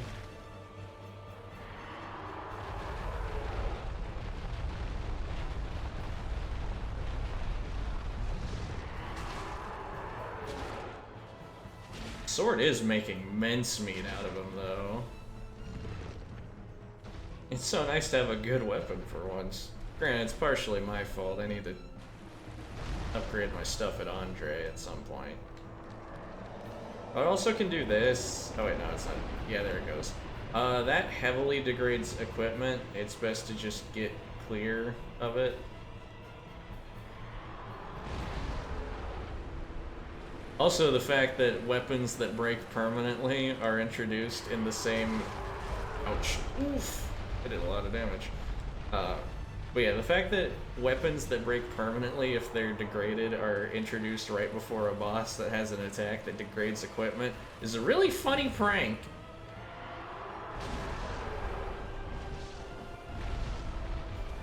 Those From Stuff guys, they're just a bunch of jokesters. And he's doing it again. Yeah. I mean, we've kind of seen all that to offer. This is why I say it's not much of a... Not a too terribly interesting fight. Again, fantastic design. Just, like, quite bothersome to look at, really.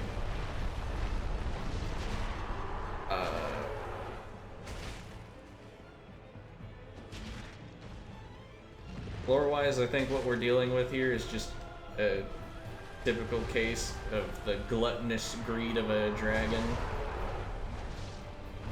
He ate too much, and now his stomach, like, blow up, and he... Oh, shit. And now he's mostly stomach. I just want to get that last hit, but he's making it difficult on me.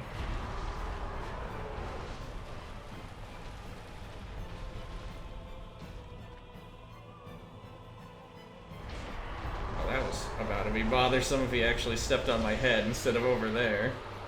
Alright, there we go.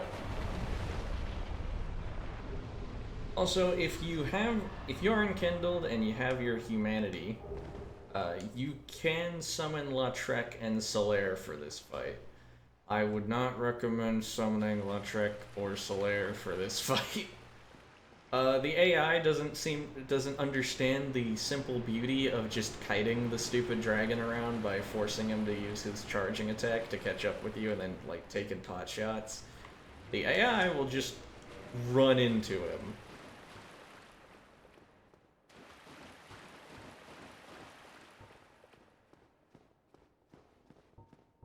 Yeah, let's see, durability is at 58 out of 60, so... Still got a few good more swings in it. I think I will take advantage of that in the next area, because, you know, I might as well swing it until it breaks, because its damage will fall off eventually, so you might as well make use of it while it's good. I could probably take off the shield, yeah, and then fast roll. I have to two-hand it to use it properly. Great swords are a personal favorite of mine. I do have the Claymore, and I could buy the Bastard Sword from Andre. We might upgrade one of the great swords, because they also have decent split scaling for quality builds. Which we shall be, just on virtue of wanting to show off multiple weapons. Alright, now we can get ourselves to Blight Town, but...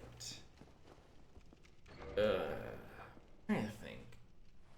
Shortcut to from Blight Town. Let's see. Blight Town's kind of annoying to explore.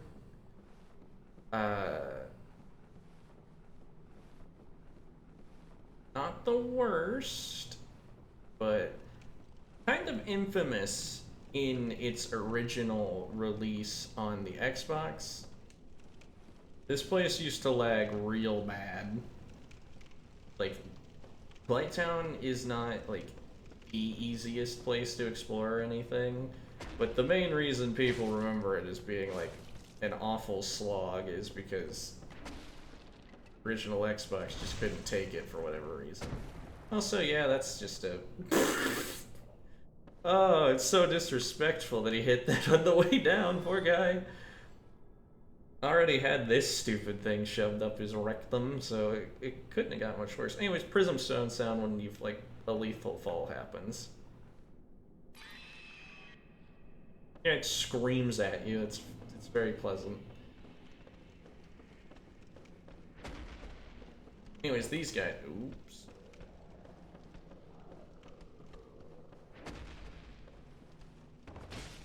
Oh wow, a jumping heavy's not even enough. These guys can... Ouch. Yeah, hit you if you are careless, like I was. They sometimes just stop to scream at nothing. Well, I guess not nothing, but scream for no reason. Smart. They're probably screaming at you. Also, I think the only thing they can drop is shit in their club.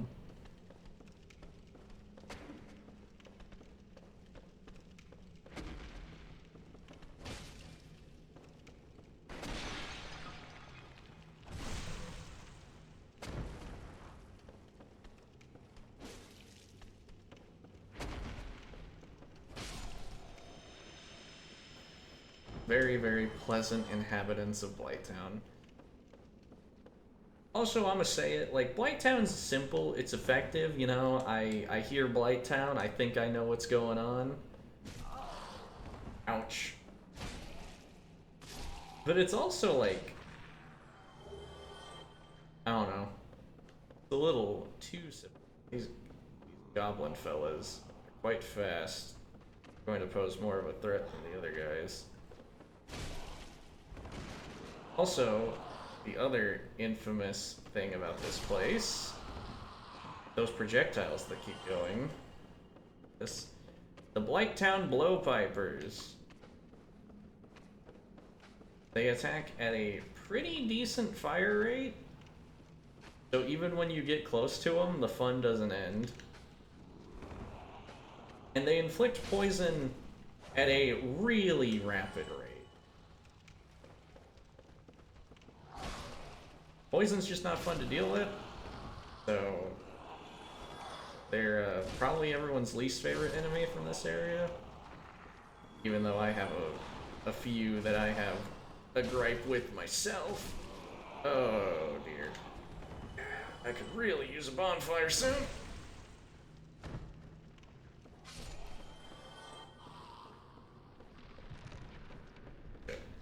Except if I remember where the nearest bonfire is, we've got a while to go yet. Oh dear, that just made my situation worse. I wanted to do a jumping attack, but the input for a jumping attack isn't the most consistent. The enemies want to take care of themselves, that'd be all the better. What is the durability of this thing at? Okay. 4 out of 6. I'm just kind of curious. If we have to keep like going through an area because we die, that could be bad for the longevity of our friendly thing. There's a bit of glare in the new room because I haven't gotten curtains in here yet.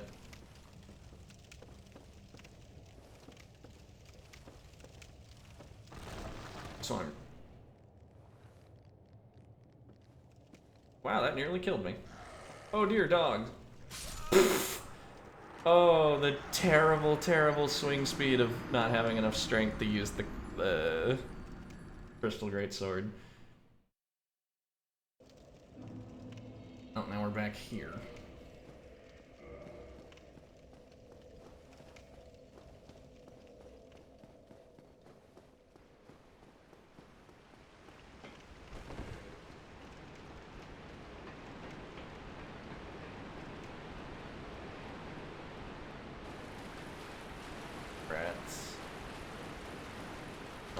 Intend to... Ouch. I don't intend to... Okay. I might make an exception. I was gonna say I don't really want to fight much, but... Okay. Let's go back to the bonfire. I'm gonna heal up, try this again. And now for no reason, I'm suddenly going to kill every rat I see.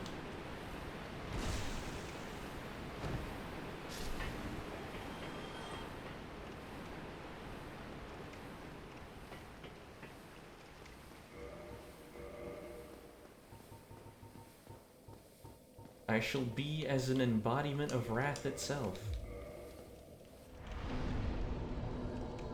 I will say the main reason the halberd is whooping the spears right now, at this point the game base damage is just trumping scaling by like a lot.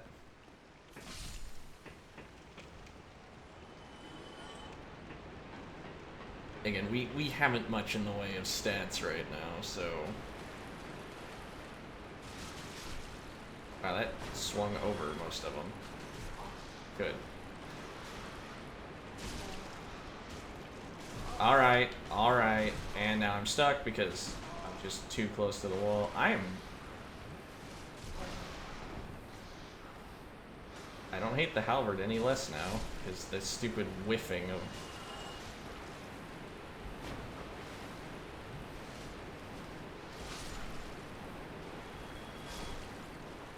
Alright, let's go back to the bonfire. I would just like a smooth run to Blighttown. One thing that Elden Ring has spoiled me a lot with is Elden Ring's very generous, because it's an open world game, with how many, like, bonfires, I mean, it's graces in that game.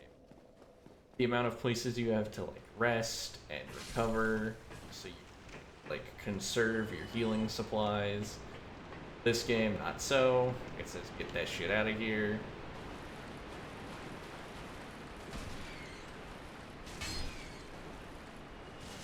There we go. Hammer it down and do that. Okay, it has that. Ouch, right. We'll be fine from that amount of damage because the Ring of Evil Eye should handle it.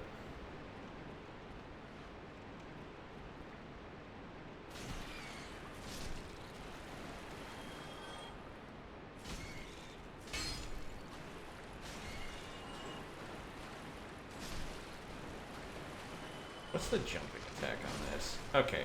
That's actually a really nice sweep. It's a shame it's connected to the jumping attack. I will say, I can't ever remember making much use out of the jumping heavy in Dark Souls 2. And I know it's just downright atrocious in Dark Souls 3. Like, it's so anathema to the speed at which that game plays. Like, in Dark Souls 1, you can get away with a gap closer being that slow. But in DS3, no. Like, a game that runs that fast.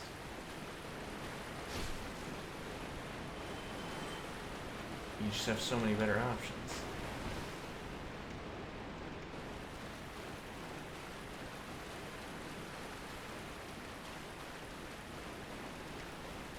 There has to have been a better way to get through this whole area, but now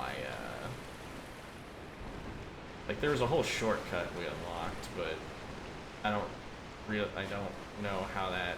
Oh, right, there were vassals. Well, that's annoying. Really don't want to give them the chance.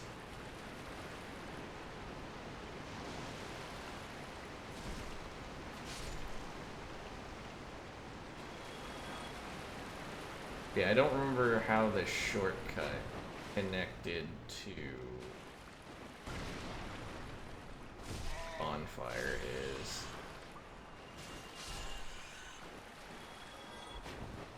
You know, despite not liking halberds in the rest of the series, they really are earning their keep in this one.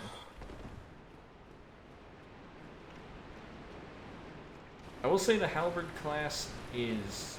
additional notes on it. It is split into 2 segments because it counts, this was where the boss.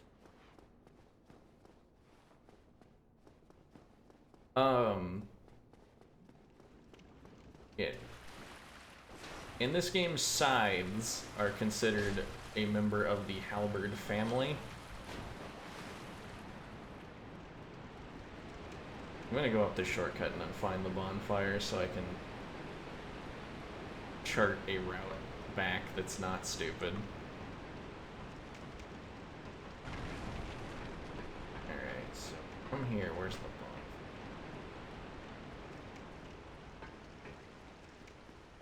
Oh wow, I really screwed the pooch on that. It's just go to the left from the bonfire. Wowee. Okay, well... I got mad at a bunch of rats for no reason.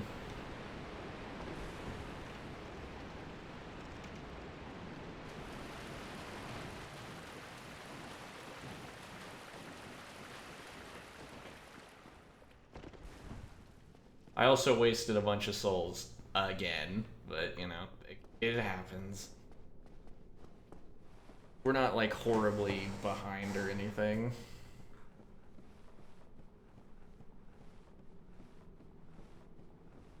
Individual levels do not matter that much. Levels only start mattering when you get a bunch of them.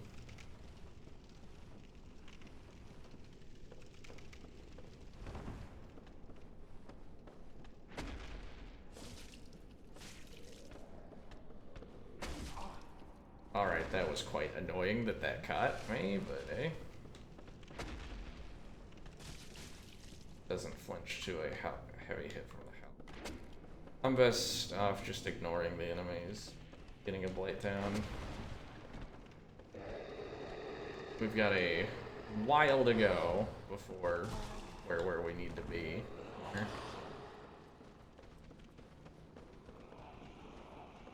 So just deploy the old Dark Souls tactic of run away.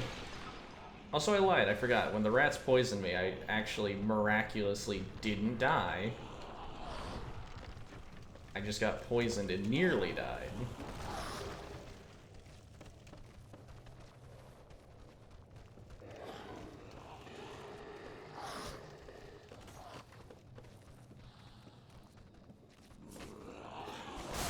Good, I missed a halberd swing, so I had to take 2 to 5 business days thinking about it. I would like my stuff back. I don't know where it is even. Yep, misspaced a halberd swing, so I just get really, really mad. The dogs! They did a lot of damage for being absolutely tiny. Oh, and they spit fire. Charming. They breed them that way down here. Oh, and there's a blowpiper. Alright. So the one downside of running away from all your problems is sometimes they amount so big that it's just really hard to deal with them all. Because they pile up. It's an allegory. Shit! At least I got the souls back, but now I have to struggle to get somewhere better. Good, more dogs. What even is this structure for? Yeah, that was bound to happen. Why is that? What even is that area for? Ugh. Okay.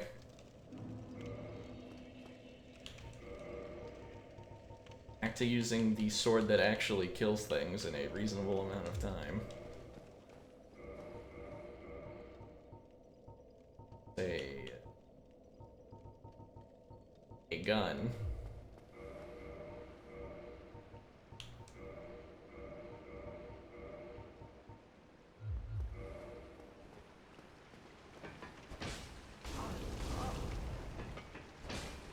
Okay. I'm already pissed.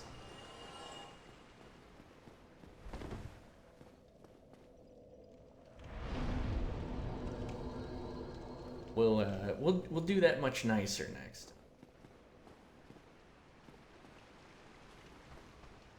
One thing I will say is something that the wizards can do that's nice. There's a spell for silencing your footsteps. Super useful. Because enemies have eyes on the back of their heads in this game. Actually gonna put away the crossbow because I don't think I'll... If I could one-hand the sword, I would maybe have a use for it, but because I can't...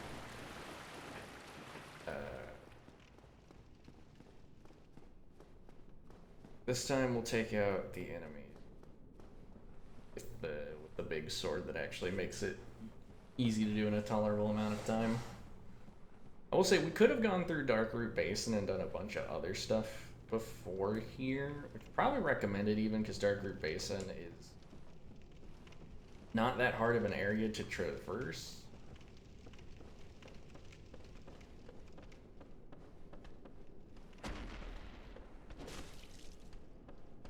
not fear the heavy. I should have known that while I was running behind him, if he did that swing, I needed to dodge or do anything that... Okay, now. Bastard.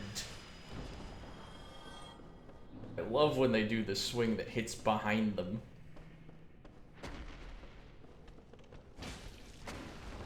Oh, but it doesn't hit in front of them somehow. Okay.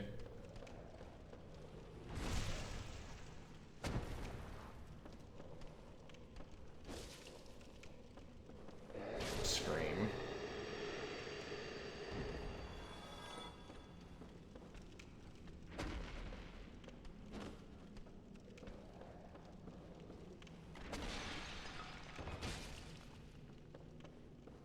About scream, which it works out for me. That and that. More shit, yay. More shit, yay.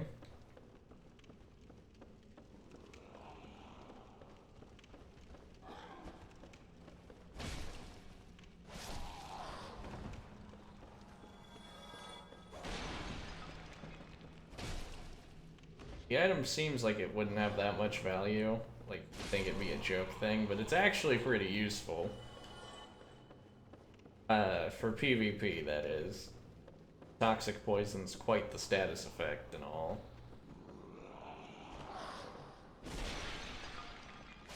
And most things the player has access to, inflicts normal poison, not toxic poison. So, oof. So there's some real use case to throwing the poo-poo at things.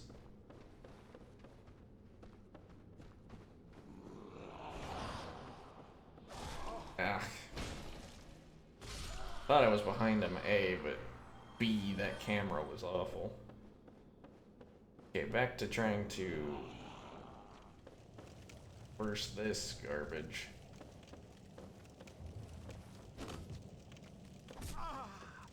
I don't even want to know how that didn't connect. Alright. See, I'm gonna say it, if this was the state of construction of Blighttown before the titular blight even hit, the place was never worth living in.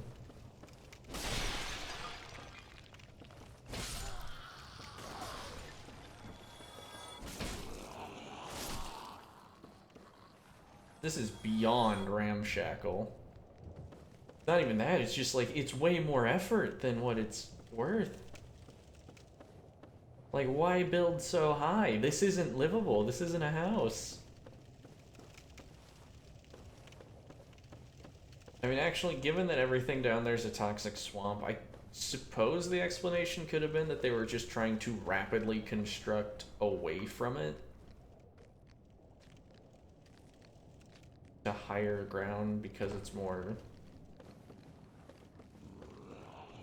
not made out of poison. I'm sure that guy knows the path over here.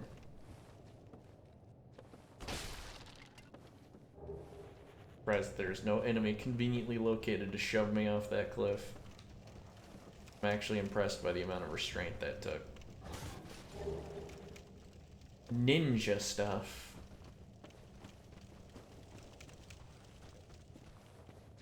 Did a random ninja come to Blighttown to die? I don't know.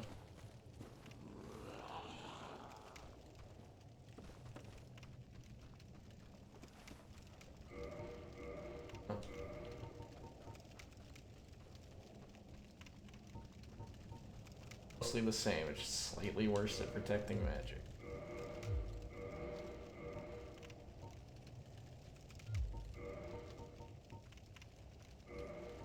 We're gonna be a ninja for a while, because it doesn't weigh more than what we were already wearing. I actually don't like the pants that much, I'm going back to my old pants.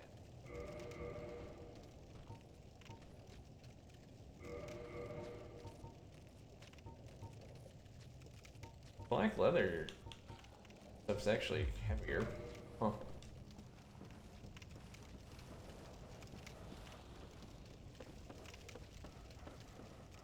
I don't typically like the Eastern style armors in Souls because these are mostly here's you. Okay, at least these dogs don't have a lot of HP. Hey, a bonfire, finally! I was getting tired of the run.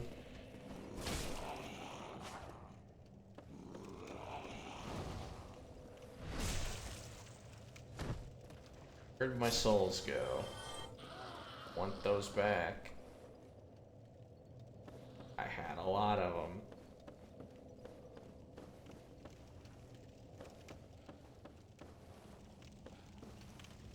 Down, I can tell you that much.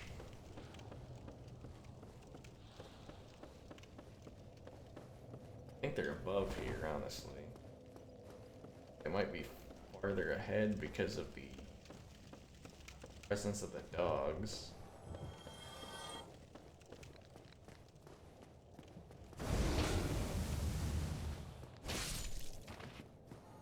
Yeah, because I remember there were dogs in the dark guy, which is what led me to run into a dead end.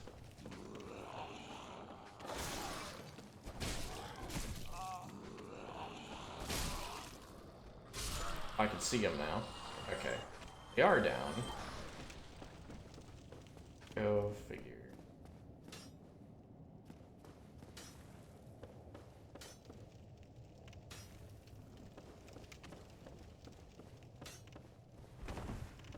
Thinking about using a bow to shoot back at the dart, the dart guys, but I don't know. They fire much faster than I do, so it's not like I'll have a clear window of opportunity to do so.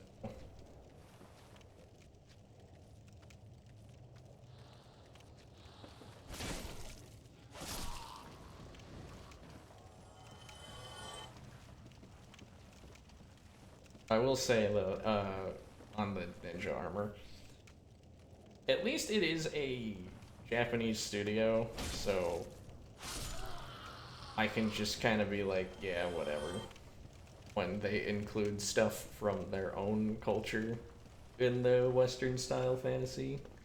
It's like, yeah, sure, whatever, fine, you get one.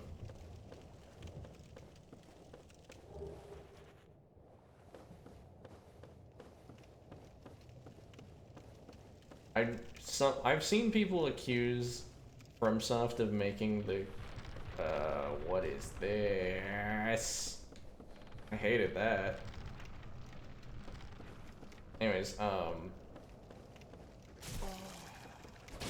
I've seen people accuse FromSoft of making the katanas OP or whatever because it's like, of course the Asian developer or Japanese developer would make the katana super fucking good. And it's like, I mean, katanas are fine throughout the series, but I don't think they're like all that special. Like, they're just kind of solid dex weapons.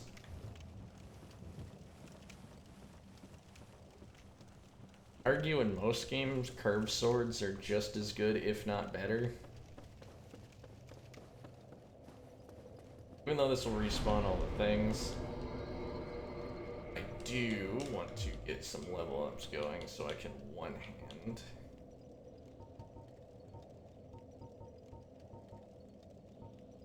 I neglected to mention resistance is a very bad stat.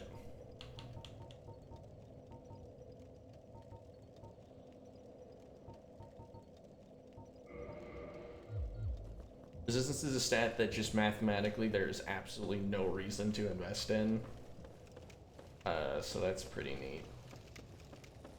Honestly, its existence is, despite that just being kind of poor design, existence does mean that's just like one less stat you don't even have to think about.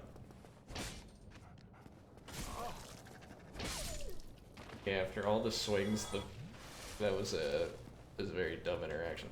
Oh yeah, we can one-hand this now. So now we can see the beautiful one-hand moveset. Never mind, we can't one-hand it.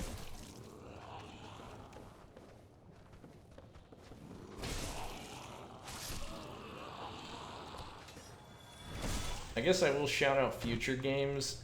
In this game, if you don't have enough strength, or like if you don't have the stats to wield something, John Souls just swings it like an absolute moron.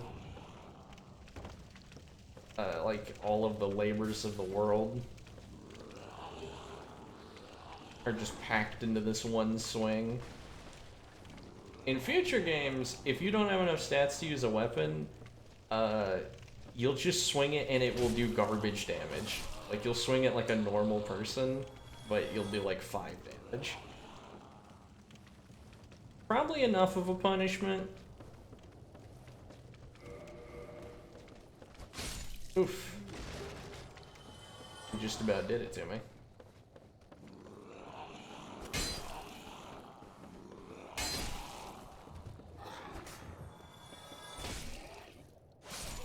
These things are the closest that the game ever gets to like having goblins in it. Eagle shield. It's a great shield, but it's made out of wood, so I don't really think it's cool.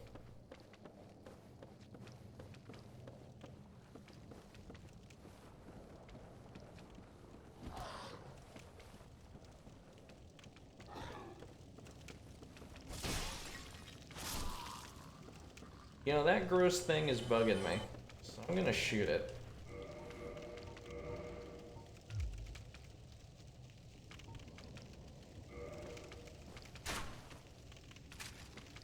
Aim manually, which sucks. That's not doing much damage at all. Alright, maybe the bow will do more, because the bow actually, like, scales with stats.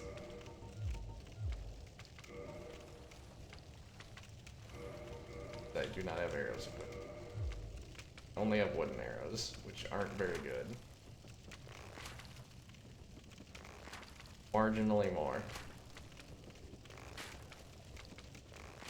Alright, this is gonna take forever. Never mind. It's a bad idea. Maybe I can throw a firebomb at it. You know what? Let's really exhaust all our options here. Got like none. How much do throwing knives even do? It's not a throwing knife. 12. Nice. Throwing knives are always a thing in these games, and I just never find them particularly useful. I mean, they're intended as like a kind of fire and forget way to... Oh, yeah, that's actually decent damage. But they're a fire and forget way to like get aggro on an enemy from range, or to just do like the last little bit of damage on an enemy who is like space on you. So it's not like they're useless, but I don't know. I just never particularly use them that much. Granted, the poison covered ones like are just like general. Oh hey, this is a super good thing that we just picked up. We'll love that. Power Within gives big physical buffs to the caster. It is just generically really good.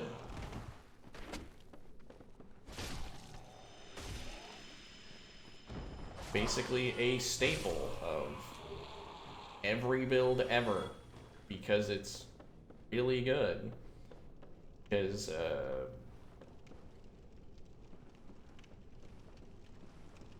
and I guess I should mention, you know, we don't have an MP bar or anything. Spells function. Each spell has its own number of uses. So the only thing that you need to worry about is having attunement slots, which is another stat we're not leveling up this playthrough, but attunement increases the number of spells that you can have equipped at any one time. attunement might as well be the only stat for pyromancy builds, because the only thing you need is just the ability to equip the pyromancy. This is terrible.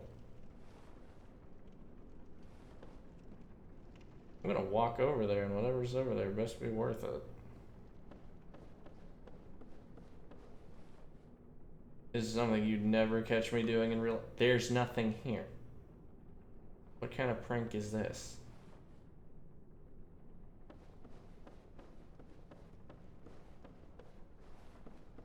I'll do a lot of things on this earth, but I don't know. Things like that just make me really nervous.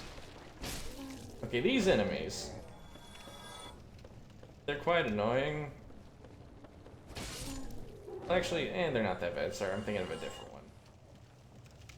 Those big fellas, I don't even know what their attack is, because they just kind of float at you daintily, and then you can fix the problem. Oh goody, a blowpiper has seen me. A sniper has spotted me.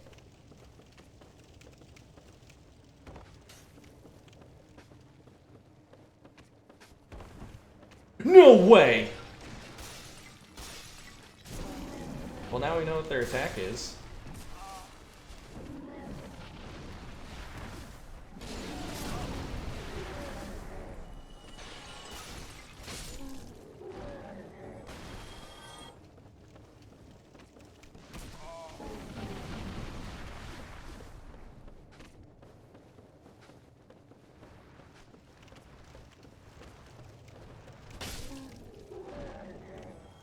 Crawling back up, I need to have words with that blowpiper.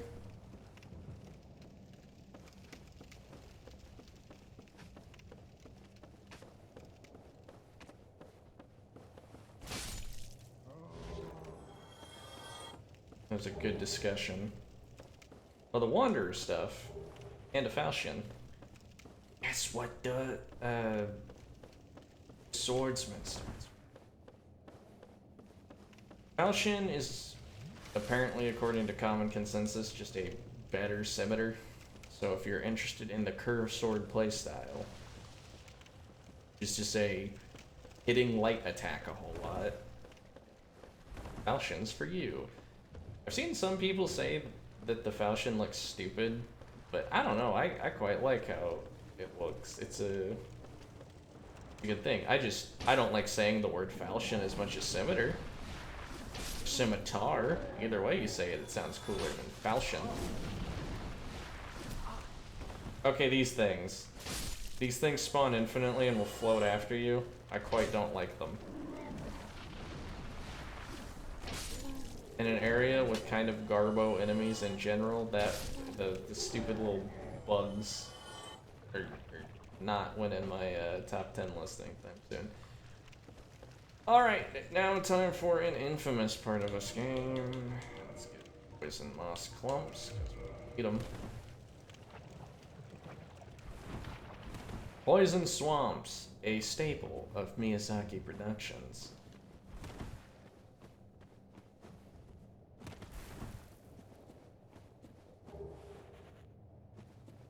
Do you enjoy having your movement speed lowered and a debuff being threatened to be inflicted? Because apparently Miyazaki thinks that is the height of gameplay, because this happens in every fucking Souls game.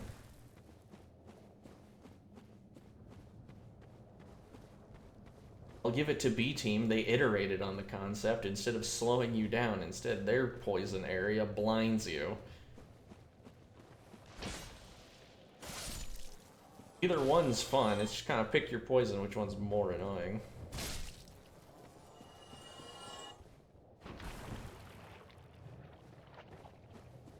At least I can roll through this stuff with no issue, because Elden Ring is the one that invented the science of, hey, if you roll through the swamp, you get covered in it.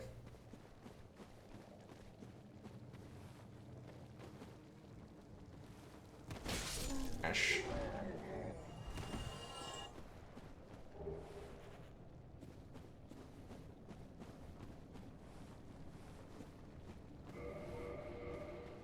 Okay, 43. Yeah, I'm not really worried about the sword breaking. At least it shouldn't break before I'm done needing it. Okay, I'm really just whiffing this thing. It's great because it in swamp versus. Okay, good. Neither of us can hit the effect. Actually, did hit. Shit. Whew. I don't remember if the swamp inflicts poison or toxic. There should be a bonfire over there. If I can get to that bonfire, I think it should. But it makes that noise. Anyways, should be a bonfire somewhere or a shortcut through this whole construction. Yeah, everything's rinky-dink, but they got this thing running 24/7, so how much strength do you need to win? Oh, 20. Okay.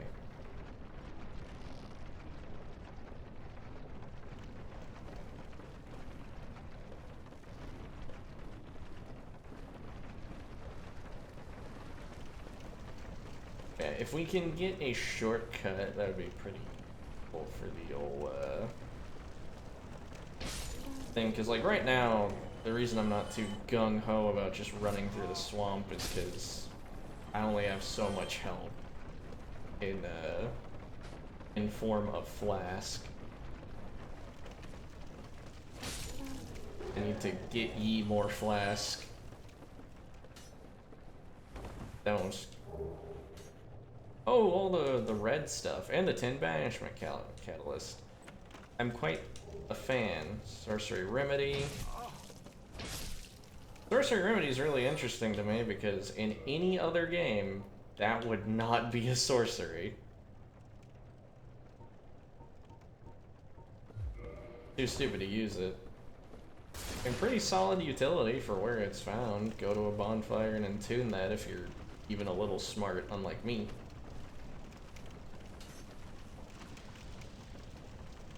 I'm too dumb for the remedy.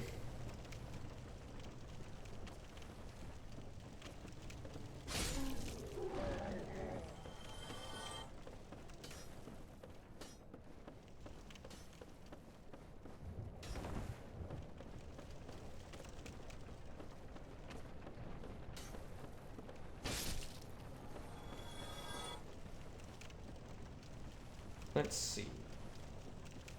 I'll talk a bit on certain NPC quests because we probably won't be doing them. So, Laurentis of the Great Swamp. So in this area, like just generally not like pretty close to here, there is an invisible lady. If you have him upgrade your pyromancy catalyst enough, you will be able to see her. And then you can go talk to the invisible lady and she'll teach you even more pyromancies. Once you get one of her pyromancies and talk to him, he's like, yo, I don't recognize this, where'd you get it? You can tell him to go to the Great Swamp. If you tell him, well, I guess it's in the Great Swamp. He's from the Great Swamp. You can tell him to go to Blighttown to find the lady. But if you do that, he'll die. You can't possibly know that. It's not that big of a deal, but because if by the time you can do that, you found the lady, that means that you have another pyromancy teacher, which, oh, I can no longer run skill. Which, yeah, that's a kind of cynical way to look at it, that he's only good for his pyromancies, but, you know, that's kind of how it is with NPCs. This stupid game and its stupid input for jumping. The dodge button while you're running. What if I want to run and dodge? What then?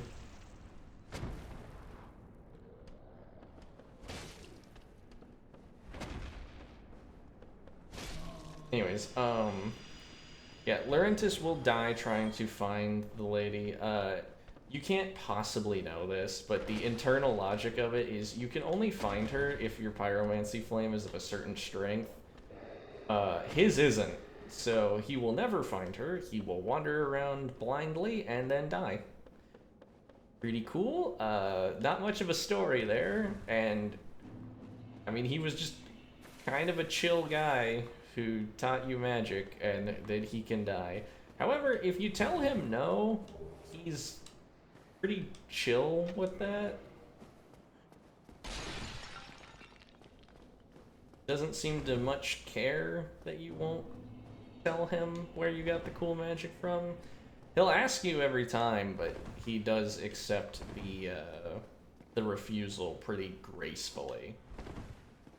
So, whatever. We're not going to be doing that because we're not going to be upgrading the Pyromancy Flame because it's just it's just a lot of souls that I don't want to spend. We're not going to be doing a lot of NPC side quests because, I mean, vague steps to quest lines are kind of a FromSoft staple for one, but for two, a lot of them just don't have a lot of purpose other than telling individual stories for the characters. And a lot of them aren't even satisfying, like, oh hey, there's Lautrec. We'll be doing Lautrec's though, because I think his is kind of cool. But like, let's find Graves real fast. If you progress his quest enough, he just, like, he goes off in search of his master, and then he gets no-diffed by a fortress later on. And I think, you know, it's like, okay, sick. This kinda helpful guy just bites it. Hooray. Unfortunately, there's just a lot of side quests where they end with, and then they died, and it works for Dark Souls 1, just because the nature of this game. I don't think a single person who comes to Firelink Shrine ends their quest not dead, for the record.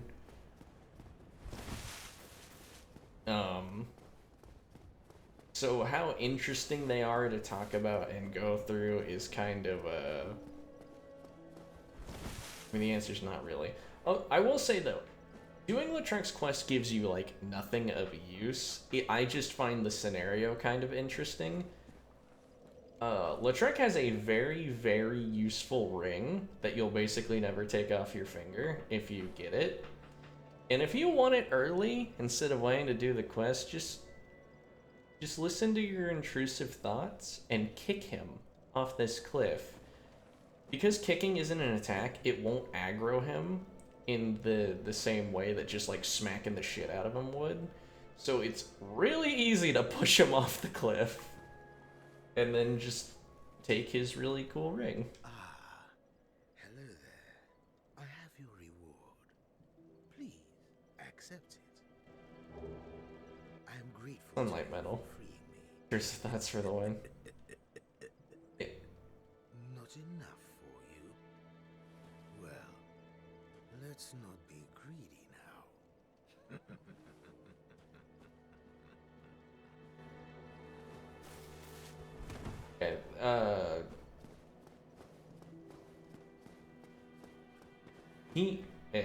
Okay, he is one of the only quests I find interesting.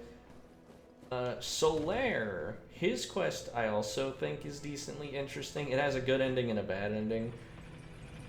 I obviously can't show both of them.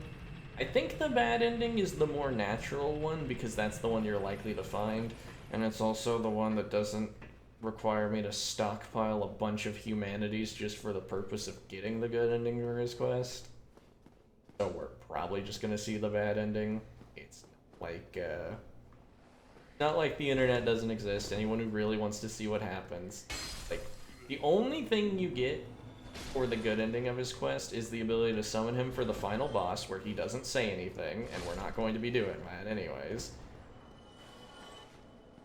And an additional bit of dialogue where you like find him and he's like, "Oh, hey, I'm quite lost." Like, okay, Solaire. Anyways. Hang on. Is that an ember? Oh, I'm sorry. We of Vinheim don't deal in shoddy embers like that. Perhaps you should try an old smith out of the country. Yeah, so give embers to the different smiths so they can do different upgrades, but he doesn't take this ember because this ember is only good for improving normal weapon progression, whereas he is specialized in magic weapon progression. But that won't stop him from being able to upgrade something.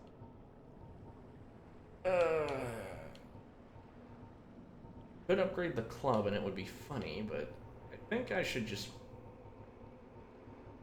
I don't know if I'm really feeling the S-Stock. I could do, like... But it is the most upgraded. I think we should just focus. And for now. Goodbye then. Keep your head on up. You really help break the monotony. Thanks. It's not overly impressive right now, but it'll get there eventually.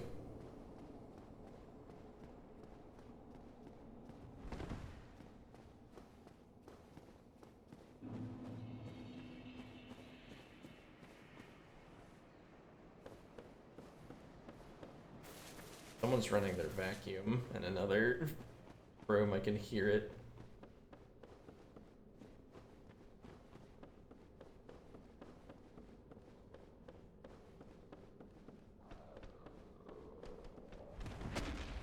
Let's see. I don't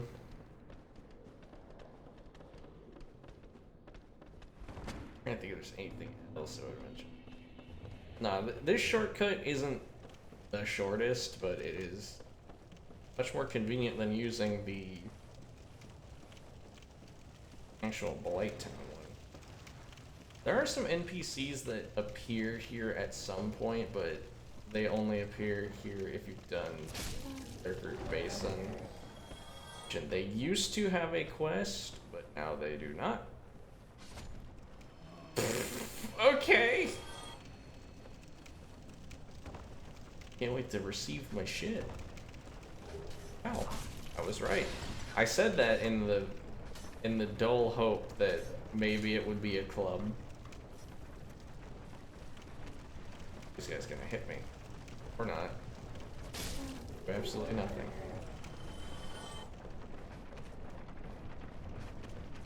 The only complaint I have about this here shortcut back to Blight Town is kind of a hassle to get down from here.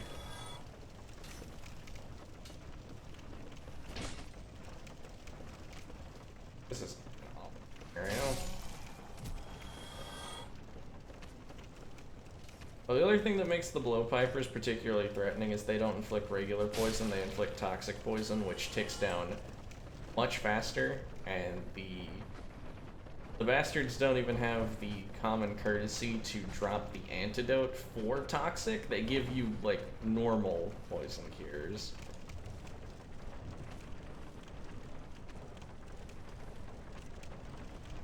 The blowpipers are quite annoying. Alright, we've got another major boss to handle. It's a pretty big one for story purposes. Ouch. Yeah, occasionally NPC, like eventually NPC salesmen will be standing over here. Here are the enemies too, so it's kind of a minor annoyance to deal with. They sell quite good stuff, but it's pretty expensive, so it'll be a while. But there is a lot to get in the swamp, but I do think that using the bonfire that we get shortly after beating the boss is the way to go. So I'm not constantly getting poisoned, having to, like, eventually die after I run out of healing things. And then, going all the way from there to here and then exploring more and getting more items. It's probably better to just go from the one. In the meantime, these guys with the rocks, they don't drop anything particularly interesting, and they have a harder moveset than the ones with the clubs, so I just find myself not fighting them. That's the simplest solution. So we can move on to... not these guys. These are gross, don't bug them. They are worse to, like... they're completely passive, and killing them makes them worse. Alright. Boss fight time. and she gets a cutscene because she's special. I might lose this fight more than once, but it's really only due to one attack that I find pretty annoying. A spider.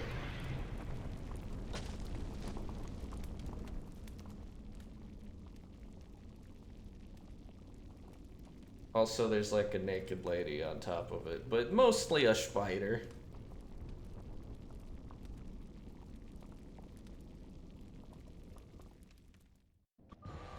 Yeah, switch Quaalag quite fast. So, the thing about this fight that sucks, and the thing that will kill you, do not tarry near the back of the spider because of that. The spider has a few attacks that are quite annoying to deal with, namely, like a real tarantula, it can kick hairs. That attack hits like 1,000,000 times for some reason, and will just one-shot you. It's pretty cool. Oh shit. Lava.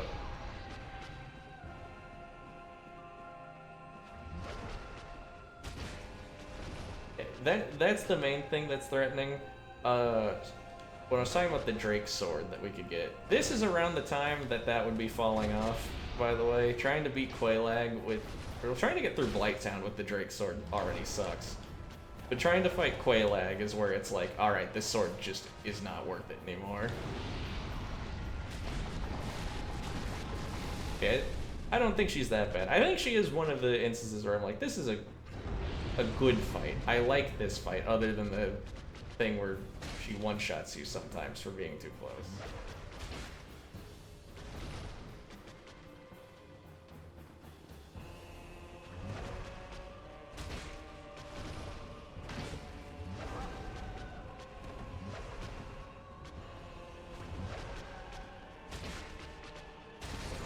There we go.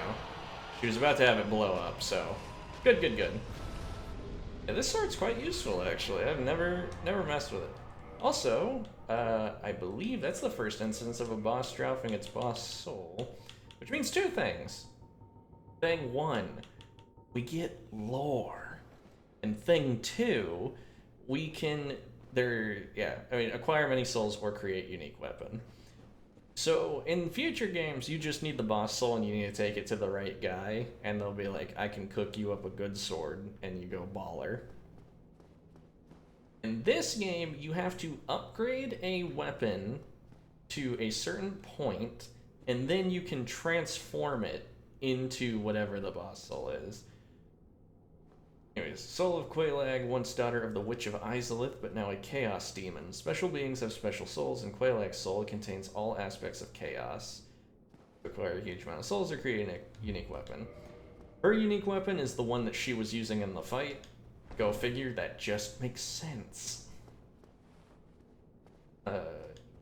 You need a sufficiently upgraded curved sword to access it.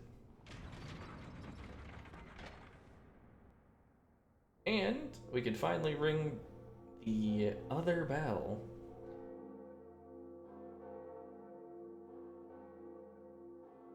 Which doesn't quite put us in the halfway point of the game, but it gets pretty close. Because ringing the bell unlocks the only area that we have to go for progression. Sin's Funhouse. We are not going to Sin's Funhouse immediately, we're going to do some other stuff first, but for the purpose of beating the game, you gotta go that way at some point, but I would like to mess with other stuff.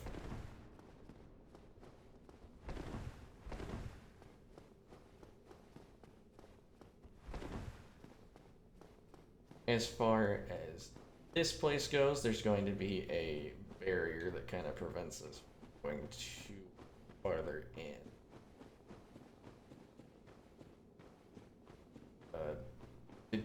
there's a thing locked behind the true halfway point of the game. The Demon Ruins. Or can we do this right now? I don't think we can. Him right now? Would we take him right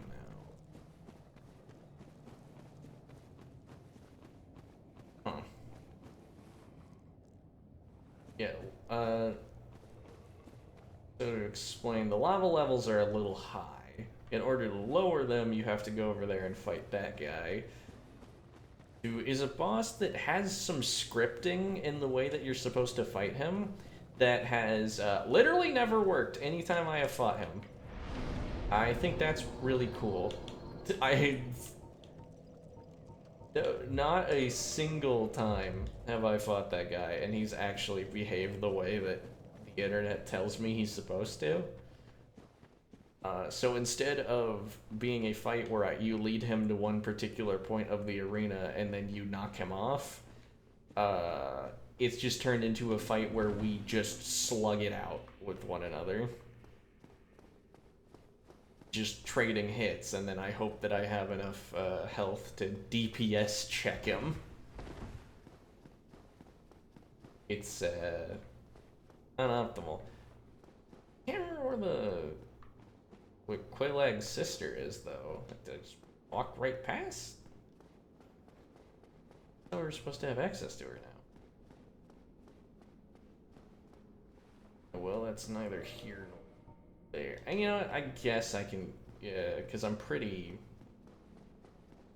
low on souls right now anyways, because I just leveled up. I suppose I can give the unfortunately named boss a bit of an attempt. See if I can't wallop him.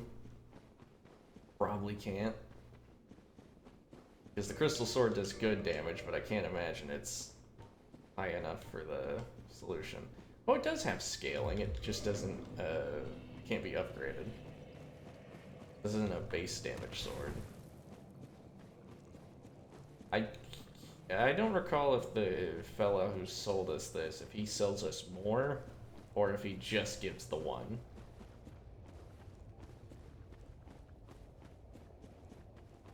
But I mean, it's been a pretty good value. Again, I've never messed with any of these crystals weapons because of the permanently breaking thing being kind of a bummer. But it's paid itself off, I think. I think it's been quite useful. Ooh, okay. Well, that was nearly tragic. And I mentioned the unfortunate name of this here boss. Let's see.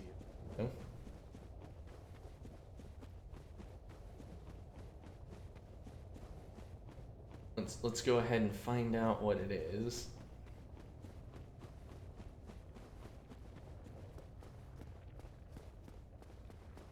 Take a second to run where we actually get the thing.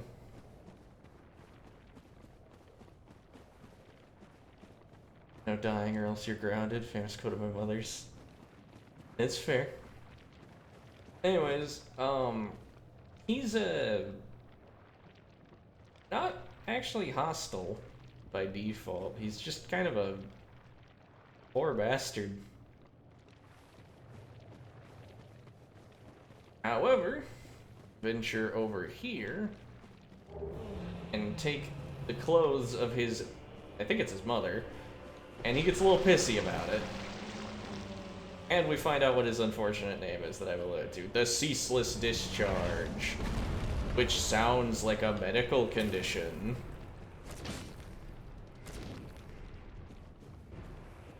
So he has an attack that I do not know how to dodge, like, with any degree of consistency. And that's the one that I fear. Like, that's the reason why I just kind of have to tank him.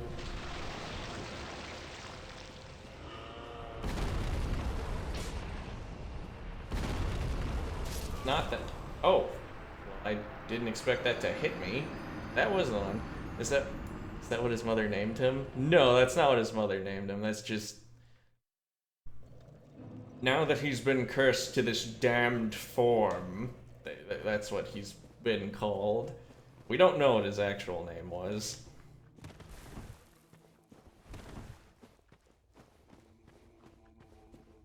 I'm pretty sure he's also related to Quelaag, but I forget.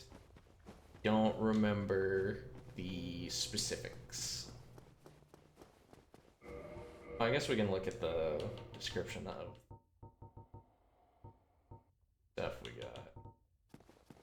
Oh, it's actually like better defense in like every way. Born by the witch Quelana of Izalith, mother of pyromancy and daughter of chaos. She wore this gold hem black hood before even the age of fire, and it offers strong resistance against fire, poison, and other threats. That's what his mother named him, as he's protective of her clothes. Yeah, but the real reason that it's weird is because we can probably like lay the blame for his current predicament like kind of squarely on her shoulders because of the whole mother of chaos thing. So allegedly you're supposed to be able to lead him over to a certain part of the arena and he will start to like fall, and if you hit his arm that he's like holding onto the like the edge here with, you'll knock him off and you'll one-shot him, and that's how the fight is. Ow. That's how the fight is supposed to go, apparently. Again, that has never worked for me. Ouch. Okay, that one-shotting me is a bit of a problem. Like, I could dodge it, it's just that's gonna make this annoying. But, like, I'm already here. Time is now. But that did use all my souls. Oh, I mean, I don't really need to go after him right now. I think I'll just use a homeward bow and also change the fit, because I'm not really feeling the current look.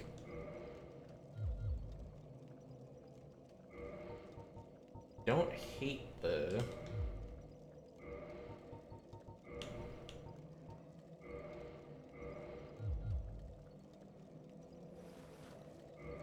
hood's a little silly.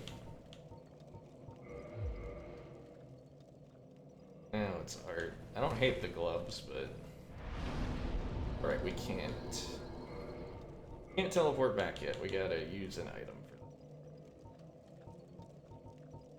Homeward bone. Future games give you access to fast travel at the bonfires just immediately. Let's get. Okay, I did that wrong. Okay, homeward boat. Wait, is it always the last item? Hang on. No. I thought there was one to return to Firelink. Oh, okay, we're gonna walk back to Firelink. That sucks.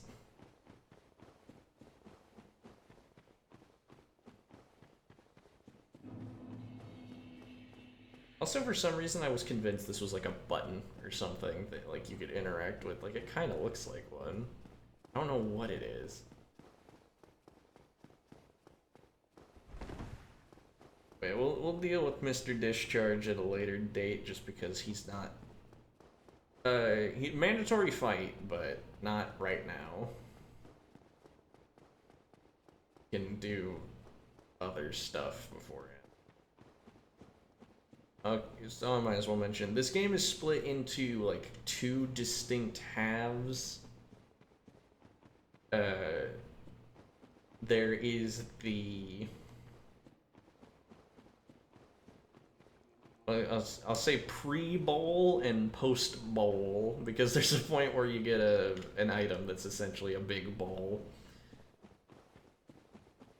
The objective of the first half of the game: ring the bells, and then follow like the areas that you gain access to post ringing the bell.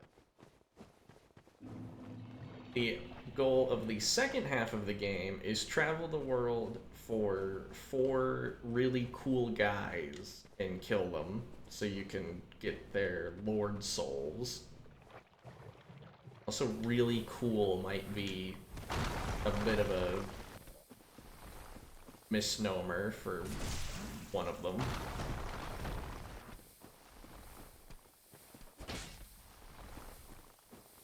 One of the... actually two of them.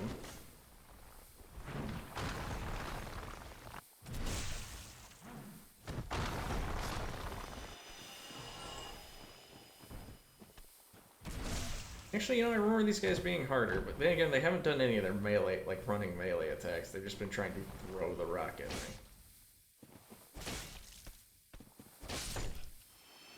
Thank goodness that can't hurt you. Great club. Is it?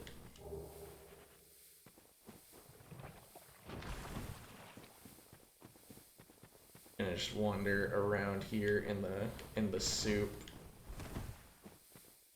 I'm just gonna let myself continue to be poisoned because I was probably just gonna get upon me again later if I don't. I say it's a shame I got hit by those guys because they could be a decent source of health. I could take them out without taking damage.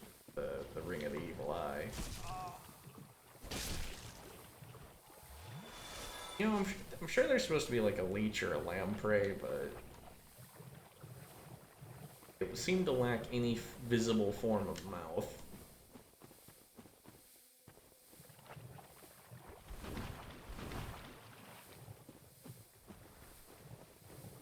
The fire bugs, I suppose, are also an indication that there's some chaos nonsense going on down here.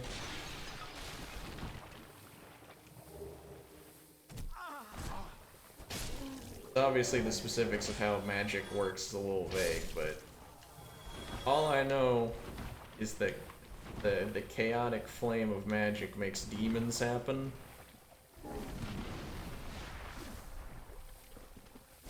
And it also seems like it's really unfair with how it makes demons happen. Because, like, Waylag gotta be a pretty lady just also on top of a spider.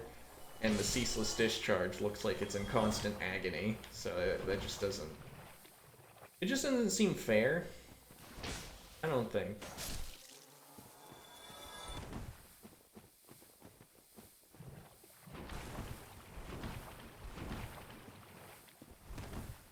I mentioned there's a part of this game that I've literally never gone to because it's optional and I just didn't know about it.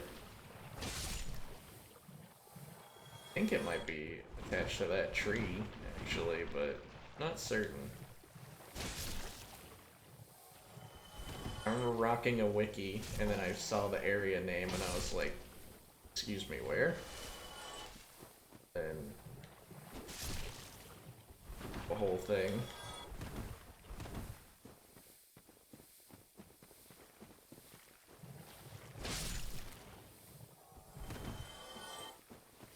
Quite a lot of them.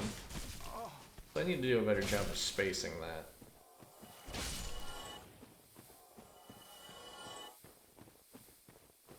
Keep swinging early. Okay, well we both missed. Now we both look stupid. Large Titanite shard. Just full of those, ready to upgrade up more.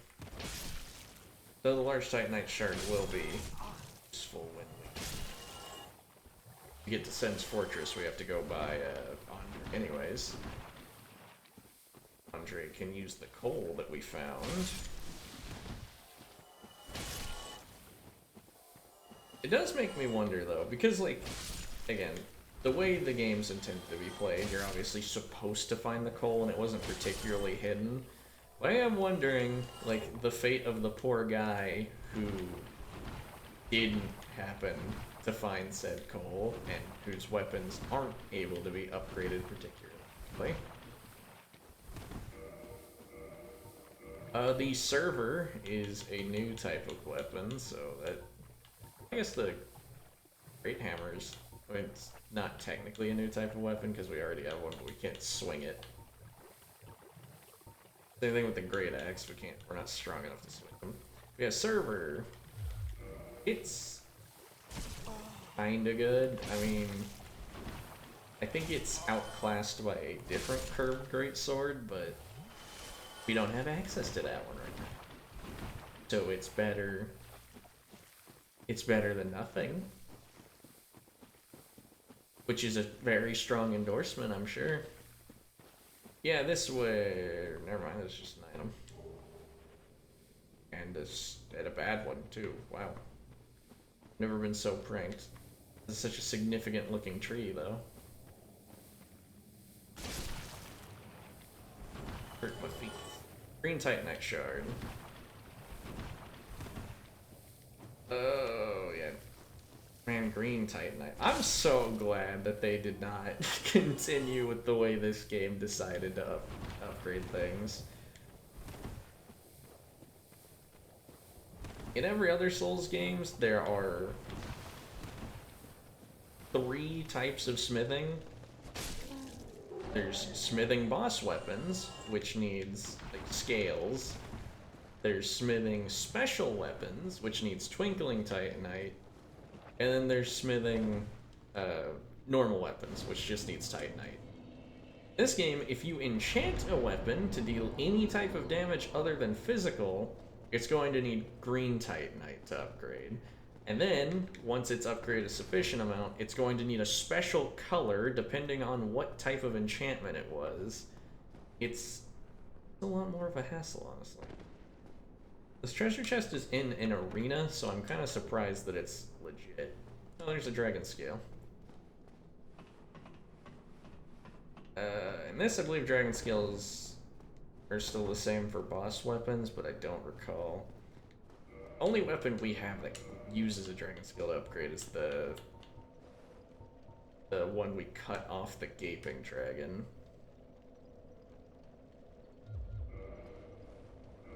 We're not strong enough to use that.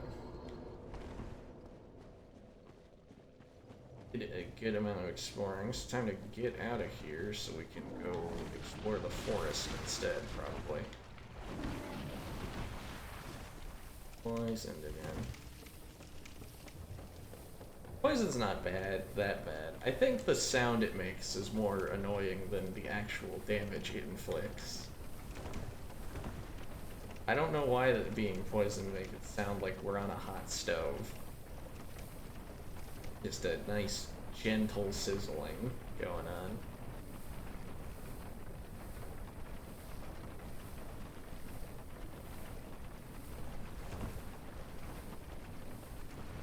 One thing that is praised about this game, because the rest of the games don't really adhere to it, DS2 barely does, and DS3 doesn't at all.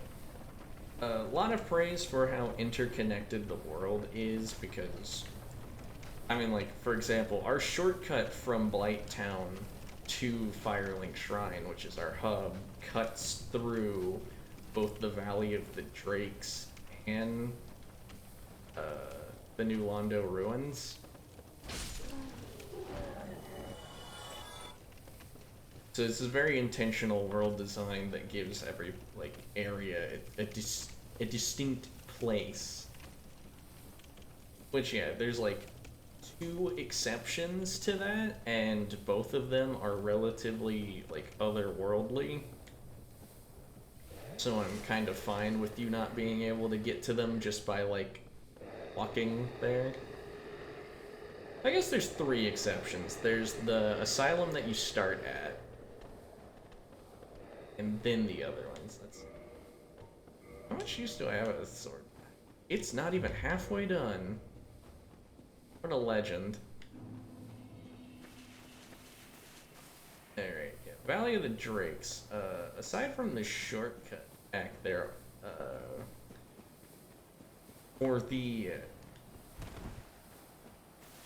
for those who heed the call of agriculture, you know, I should probably go rest at the bonfire before I charge.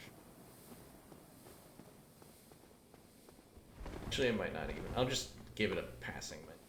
There's a lot of drakes in the Valley of the Drakes, go figure.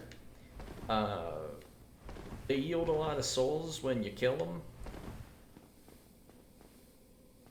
So it's a pretty accessible spot for farming if one is so compelled.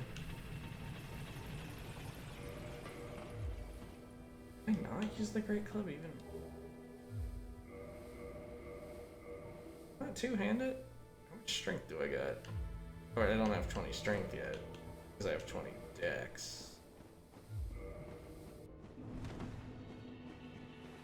I will say they very cleverly made most of the dex requirements not as high as strength requirements, because you can cheat a strength requirement by... Oh, he did it already? I thought he was gonna wait to do this! That bastard! Okay, well here's the Lautrec. Here's the Lautrec thing kicking off. Dingy hood, dingy robe, dingy gloves, bloodstained skirt, and black eye orb. Wait, I didn't know you could read that. Examine. Dead. There's not a corpse there. What are you talking about? Alright, let's read the description of those things for some lore, I suppose. Where's that black eye orb? Mystical orb found on a keeper's corpse. Invade the world of the murderer of a firekeeper to defeat the perpetrator and reclaim the soul of the firekeeper. Black Eye keeps constant watch on the city of gods and Orlando. And for the equipment, worn by the firekeeper at Firelink Shrine, is thought to have once been the white robe of a maiden, but smoke and ashes from bonfires have darkened it over the years. Bloodstained skirt is origin is lost in patches of blood. Perhaps the former wearer was maimed to prevent escape.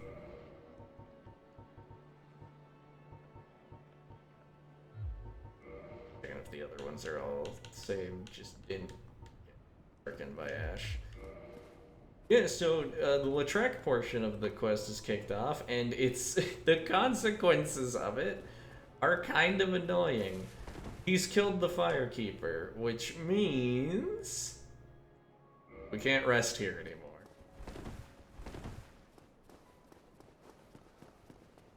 But ringing the bells not only open up Sin's fortress, we also have this guy. Ah, hello.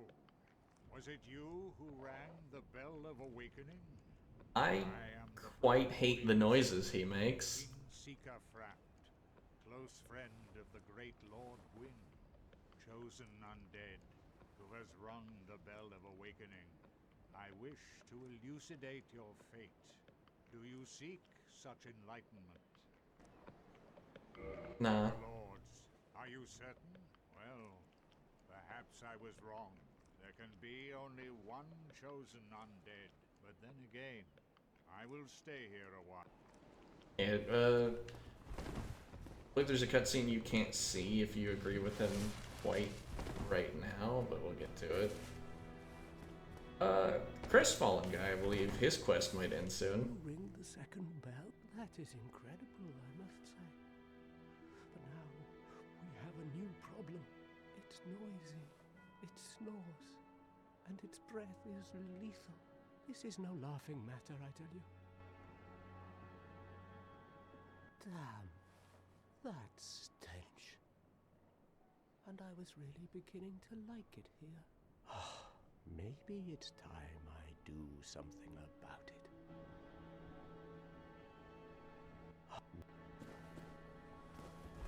So, Crestfallen Warrior, not a big fan of our Primordial Serpent fella over there. Oh hey, and this also kicks off.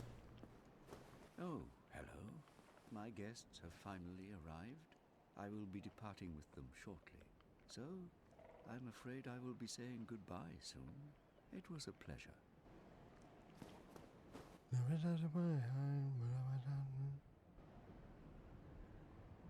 Yeah? Hmm? What have we here? You look awfully raggedy. Times are grim. The least you can do is look sharp. Don't you dare meet my lady like that. You might scare her off for good. Well, I can't. He's referring to the fact that I'm kind of hollowed-y looking. We can fix that, but there's not much of a... Like, the only reason to do that gameplay-wise would be to gain access to summons for bosses, which I don't use, so just continue looking ugly. You are undead as well. Then we've no time to fraternize. I have my mission and you no doubt have yours. We must not let this curse overcome us. Is that it? Did I? Or are you? By the looks of you, I should think not. Oh, you again. What business have you? I don't suppose we can help, though. We accompany my lady on her righteous mission. It is quite a chore, but I'm stuck with her. And Nico, too. I can't very well abandon them now. Oh, we're to the cap. What can one do? Rary or not. Oh, we're to leave. The catacombs aren't exactly my idea of a good... Catacombs. Oh, hello. Miracles, An undead mission? Regrettably, I cannot share that with you. But you are my pupil. Perhaps if you show your faith. Oh, sure, I guess. Very well. Undead clerics are given a mission to seek kindling. Kindling is the art of feeding bonfires with humanity. Through kindling, we shall one day be granted magnificent powers. That was a ripoff. Rhea is the youngest daughter of the good house of Thurland. Those young knights are her old schoolmates, but I'm not sure what to make of them. I'm afraid they may be a bad influence. Rhea is the young... Okay. Come again, if... Yeah, so they're going to the catacombs, which we can go to. We'll do them, but I don't want to go to the catacombs. Catacombs kind of suck. I'll probably need a more specific weapon for the threats presented there. Namely, an upgraded big and heavy weapon to smash them with. Go-to for such a thing.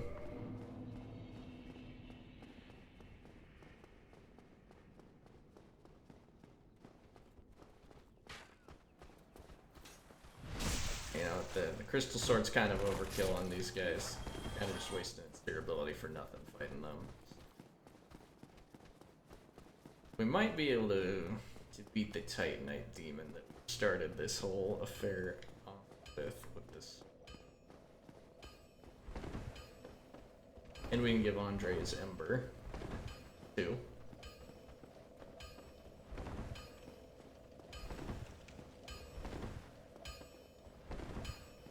All the way there. Alright. I could smith some. Why not? Sure. Magnificent. You won't be disappointed. I can hardly wait to get started.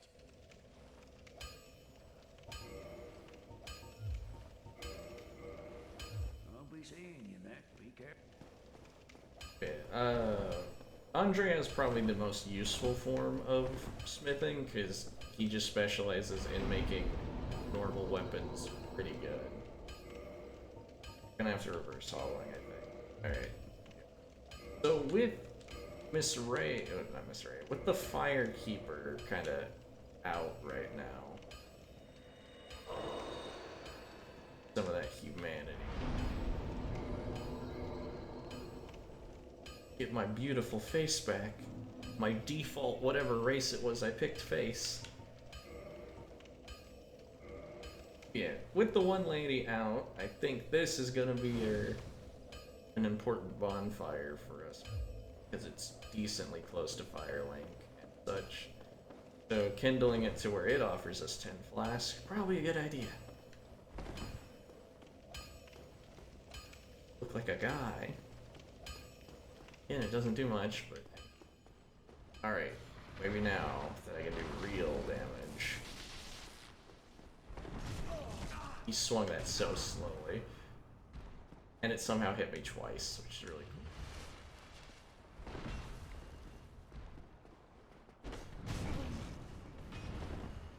Also, I meant to drink twice, but I just didn't. Oh wow, okay, that didn't hit me, so... Okay, so this is going fantastic. So, Titanite demons. I quite hate them. They're not fun to fight. They're lucrative to fight, however, so it just makes the whole thing more annoying.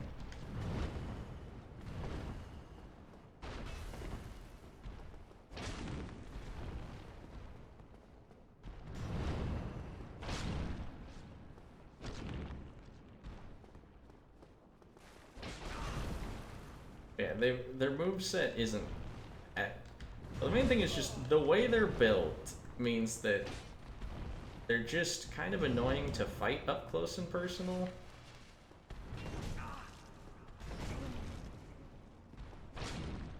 There's a video that explains it, but they are absolutely slathered in hitboxes for some reason when they swing. Like, just in places you wouldn't expect a hitbox to be. Like, not even connected to the weapon. They're, very odd fellows. But hey, we got a scale, so that's good for upgrading boss weapons, which we're not going to use. Yay. I can't think of a single boss weapon that would really work for us.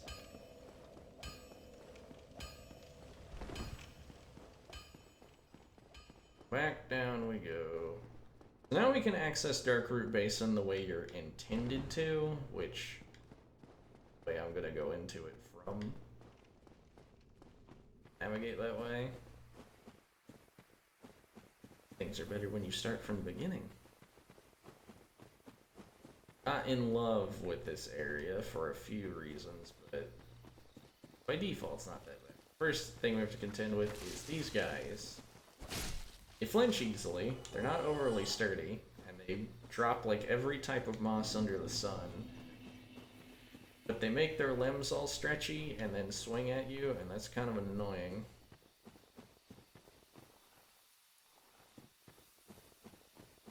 See if we can get the hunter stuff. Also, there's another Black Knight, which means that there's an opportunity to get a Black Knight weapon.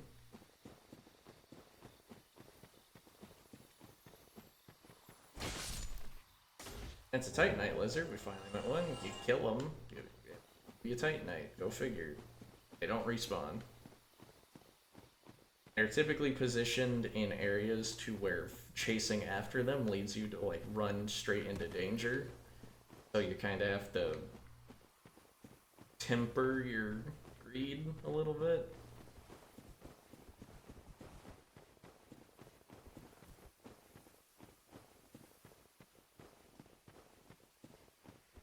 They're not...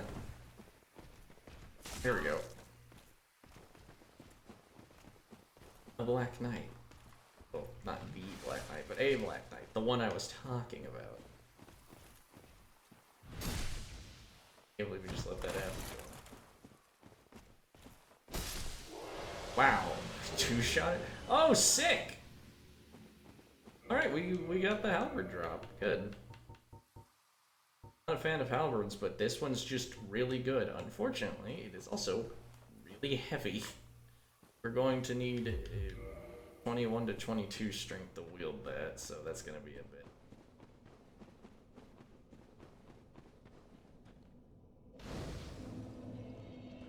Every Black Knight weapon is really good, and just kind of not the best weapon of their class, but just kind of exemplary. The Grass Crest Shield, also a pretty good one. If you plan to just two-hand a weapon all the time, a Grass Crest Shield is really good. It ups your stamina regen just by wearing it on your back like a backpack. I mean, it also does that when you're holding it in your hand, but it's not an amazing shield. It's just a tall one. It's really just useful because the stamina regen. I don't even know where this goes.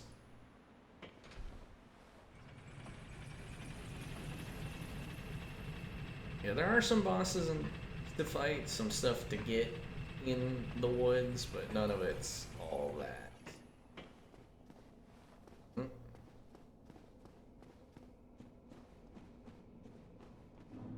Oh, we found our way back to the Valley of the Drakes. There's a drake. I ain't fighting it. really don't have much business here. And we'll get well acquainted with the place when we have to use it as our main shortcut to New Londo whenever we do New Londo. I mean, from the very beginning of the game, you can go to the catacombs and New Londo and the Undead Burg. The thing is, New Londo's awful, the catacombs are awful, and the Undead Burg is the place you're supposed to start. So go there and go to all associated places. The gimmick with New Londo is that you can't even damage the main enemies there. Well, like the Londo ruins. You can't damage the main enemies there without an item called a transient curse. Which an item that you activate and it does nothing but give you the ability to hit the enemies there. Oh hey, this is the place that we got to from the other end. There we could maybe fight the Hydra now. I mean, given how strong. Like, these guys are coming at me. Given how strong the sword is, we want...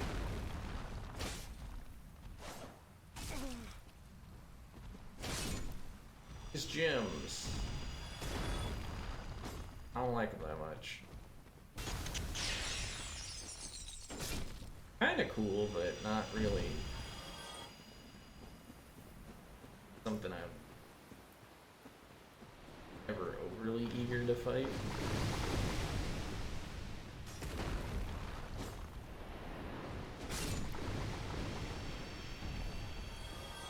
Hydra showing the reason it's kind of garbage over there, but to that? Well, I mean, it took out the guy for me. So the main reason I don't really know what to do about the Hydra is those water bubbles kind of come at weird angles. They have very large, like, yeah, AoEs. Like, I didn't think I was being hit. They're just quite annoying. So what you gotta do is you gotta get over here and, okay, of course it would hit behind me. You have to wait until it does that, and I cannot one-hand this weapon. We'll do it right next time. Yeah, and then sometimes more than one hits you at a time, so it just does a lot of damage. Hydra sucks.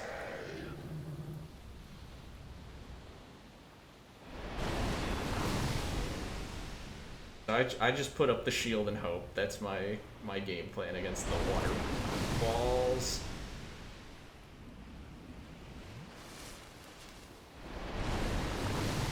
Hey, we actually dodged it for once. Now do your melee attack. And then you're given enough time to cut off one head.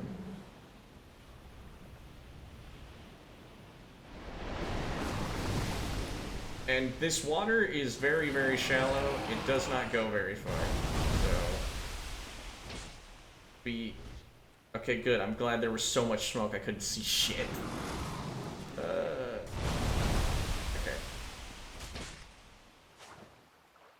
I got a hit on that time.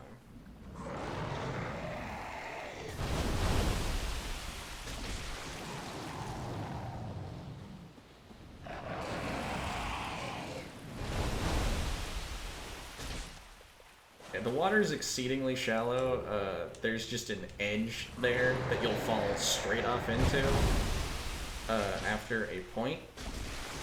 I guess sorry, these shallows don't last long. That's not what I mean. It's not that the water is shallow. I said the thought wrong. You can walk, like, it's really hard to see. I mean, you can barely see it.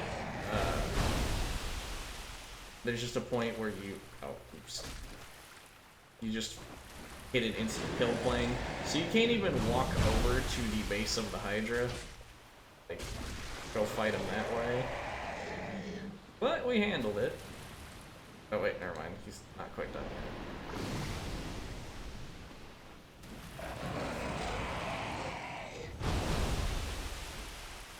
yet. That head's scary to get, and that head's going into a wall, so I need to, like, lead it over.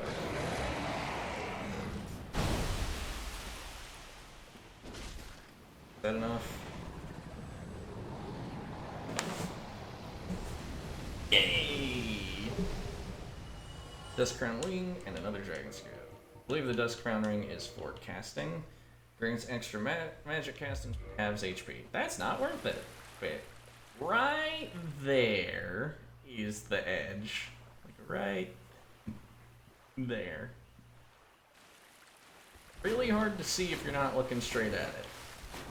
And the big ass Hydra is a really convincing reason to not look straight at it.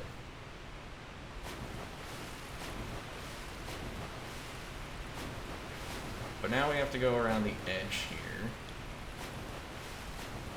Alright, that ladder, I forget where that goes, but walking around the edge leads you to a thing. So the DLC for this game, I think it's really funny that they didn't tell anyone how to do this. I think that it is a really good idea for a company to be like, alright, I'm gonna need you to pay me like $10 for a DLC. No, we will not tell you how to access it. I think we have to reload the area. Because the whole process to get to the DLC, like first you have to kill the Hydra. You have to reload the area, you have to come back here, kill a golem that's holding a lady captive, talk to that lady, go to the Duke's Archives, which is a later area, kill a different golem that will then drop an item, go back to where the lady is on the shoreline here, and then you will be warped into the DLC. How did people figure this out back then? I don't know. It's important to note that, like, the lady is main game, but she's not really that important of an NPC. Like, she's good for certain builds to associate with, but that's it.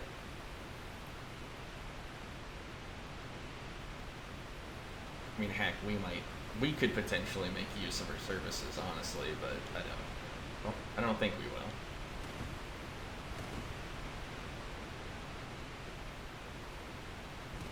But all the extra stuff to get to the DLC is just fight. The fact that just a random ass golem in the Duke's Archives is holding the key. Who even thinks of that? What a silly dev.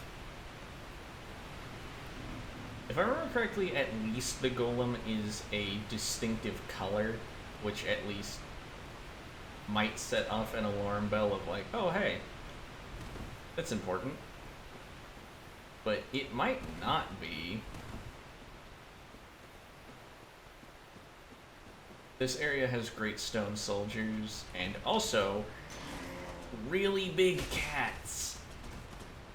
Also, yeah, cat.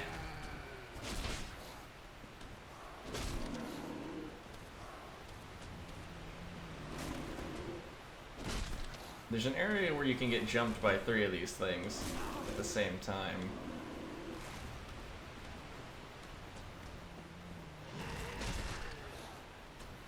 Also, shoutouts to like whoever decided that the cat should be built like bears and be like big cumbersome beasts. Oh, this is the area where you can get jumped by 3 of them. And the cat should be big cumbersome beasts who hit like trucks. And the dogs should be agile, quick attackers who are pester you and are very annoying to deal with. If I could isolate the cats, that would be the only way for me to do this. They're gonna be fighting together. That's gonna make this really awkward. Yeah, I was holding up the shield, so I don't know how that happened. Don't seem like they want to separate for anything. Maybe it would be a good time for one of like that oral decoy spell. Yet they're like so close to one another as to be like nearly inside each other. Okay, let's just run to the trees. I'll lose them there, because they're too thick. I think.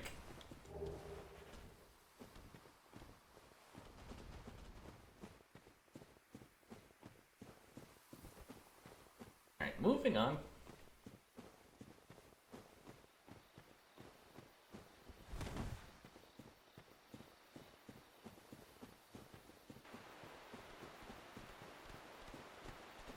Oh, hey, these guys. The mushrooms. Again, Dark Souls being as miserable as it is, it makes, like, very basic kind and innocence and gentle things all the more notable. The mushroom fellas are a good example of this. Just non-hostile little guys.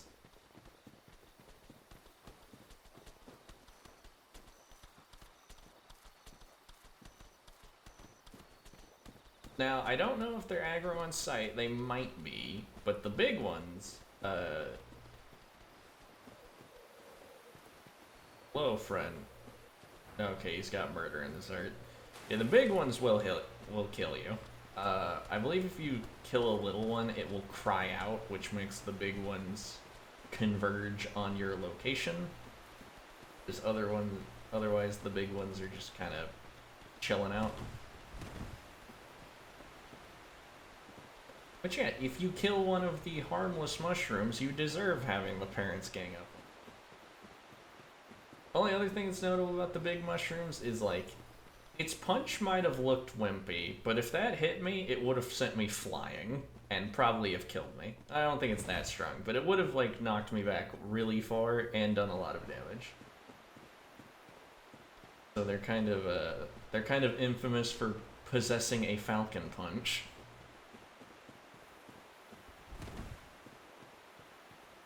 And I seem to have made it to one of the two boss fights, though I don't know if that door is sealed. That looks like a door that's sealed.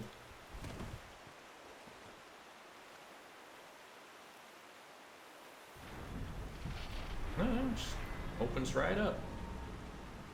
Alright, time for sad boss fight.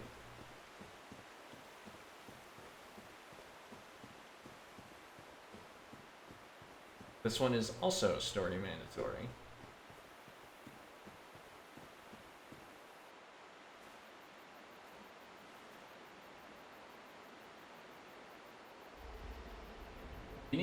There's a unique version of this cutscene that plays if you do the DLC before this, though.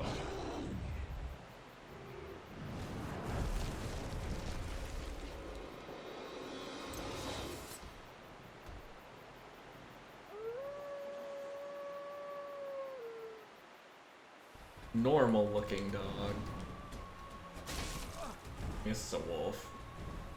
Yep, Great Grey Wolf Sif, which has a really good boss Ow! Okay, I shouldn't have tried to shield that. I shouldn't. Ouch. Why does a wolf need a sword? I don't know. Story-wise, ouch. I really screwed the pooch on that one, pun intended. Story-wise, that's its master's sword, which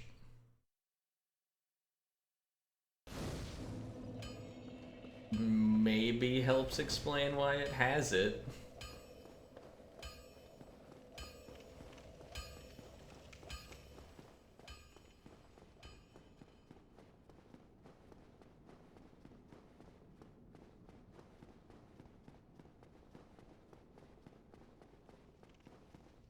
But yeah, this is one of the most potentially avoidable fights. The only reason Sif wants to, like, attack you is because it's trying to protect its master's grave.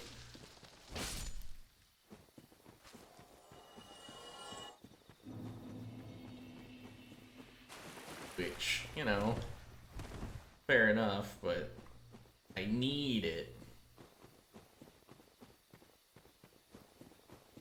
Granted, we don't know why.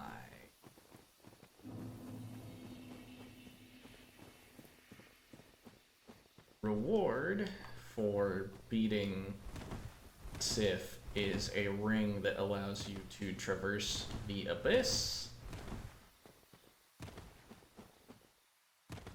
And you need that ring in order to do a plot critical boss fight later.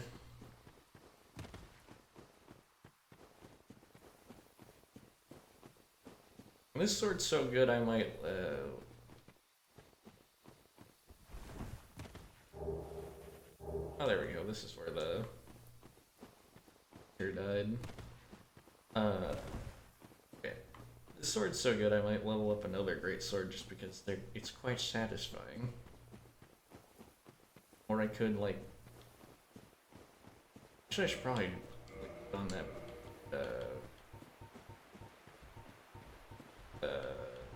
Black Knight halberd train. So if I might be misremembering, I think I've gotten that glaive like every time I kill that specific Black Knight. So that one might not even be a roll, that might just be guaranteed.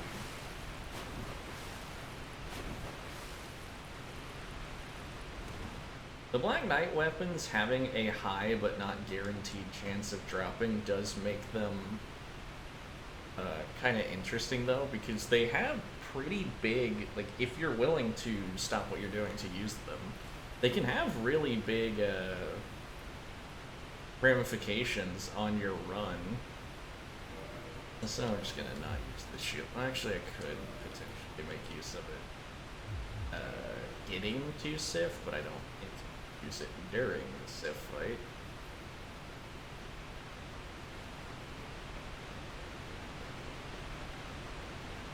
Yeah, like a lot of fights in this game, it's not really mandatory to mess with Sif right now. Which leads to Sif being considered a pretty easy boss fight, just because by the time you need to go take down Sif, you're probably stronger than you should be.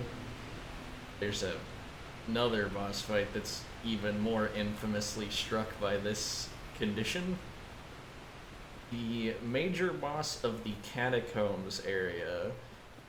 The Catacombs are... Ouch!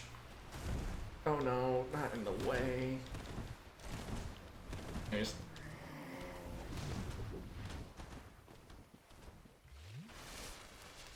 The Catacombs are a pretty tough area that, unless you have a divine weapon, which is kind of a hassle to get,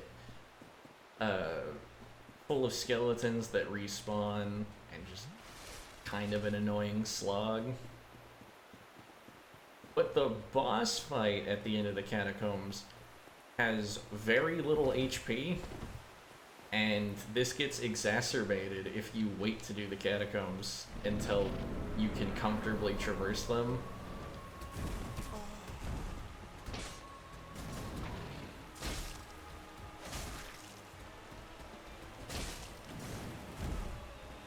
It just leads to the Catacomb boss being kind of infamous for being the easy boss in Dark Souls.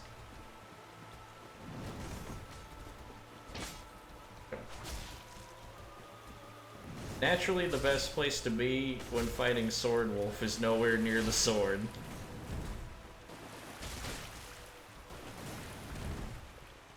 Stuck on some rocks. So Sif's actually interesting because Sif does possess a second phase, but it kind of works differently than how you typically think of second phases as working. Why are we just backing up, you know?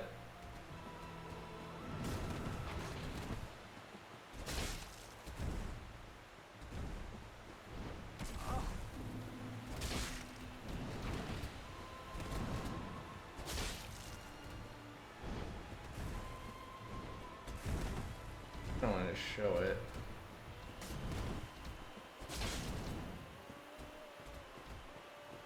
Yeah, so Sif's second phase is actually getting weaker. I think they put this in just to make you feel really bad.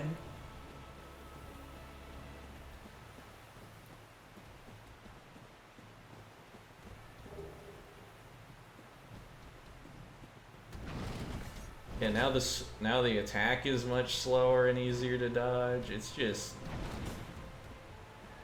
someone on the dev team was just like, all right, now get sad about it.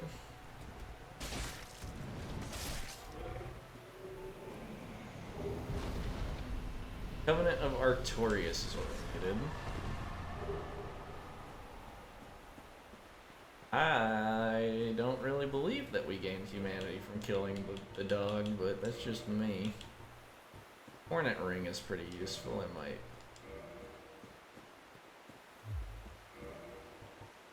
I think the Ring of Evil is probably more useful overall, but yeah. And because that was we'll read the Soul of Sif, because it might say something. Soul of Great Wolf Sif, the Great Grey Wolf, who guards the grave of Artorias the Abyss Walker. Soul of Sif, who inherited the Divine Night Sword. Covenant of... Oh, you know, I was... Special rings granted the 4 Knights of Gwyn. The Hornet Ring belonged to Lord's Blade Siren. Siren? I don't know. By boosting critical attacks, its wearer can annihilate foes as Kieran's dagger laid waste to Lord Gwyn's end. Covenant of Artorias. Ring symbolized Knight Artorias' covenant with the Beast of the Abyss. Its wearer, like Artorias, can traverse the Abyss. Like the Abyss Walker, can walk in the Abyss. What does that even mean? It's whatever. Yeah, that's all. What? Every like major lore thing in Dark Souls has like its own preamble. It's quite a bother. Oh, is the other boss just over here? I don't recall it being so close to Sif.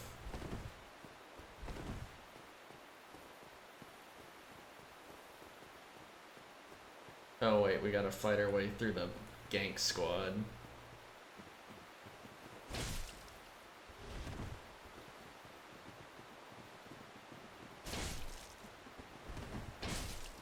For some reason over here, there's just a bunch of like PC style, like player character style opponents. It's what? Oh good, that one shot me, cool.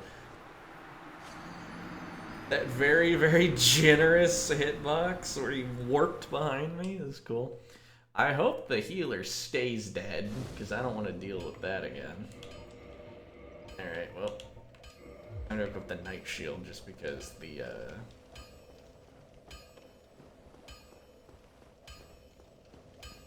one thing got me nervous. Sure. Am I strong enough to one-hand a particularly large weapon yet? Can one-hand this. So we can show the heavy attack on the halberd. Look at how graceful that is.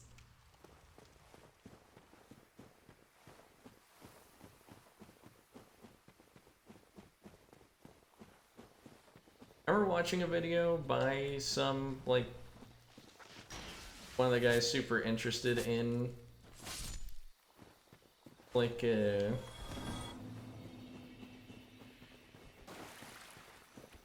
guess HEMA, I don't know, I'm sure there's other types of things, but it's just historical martial arts, you know, weapons of war, that kind of thing. We're just talking about, like, it's like, why can't you use, like, could you use a halberd in one hand, like they do in Dark Souls, like John Dark Souls does? He's like, yeah, you could. The problem is you'd be using it like he does, which is to say the swings are kind of labored. Granted, minus the exaggerated, like, whoa, like shakiness, but if you were using a halberd in one hand, you would be swinging it pretty slowly, just out of necessity. There's just a lot of length to be controlling. And the center of mass is weird.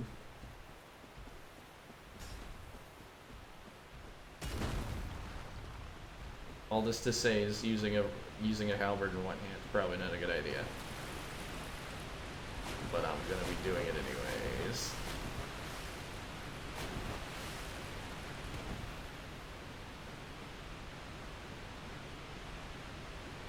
Want those souls back is the main thing. That's also the reason I pulled the shield out again, is because I don't want to, like, I figured those cats might get one in on me.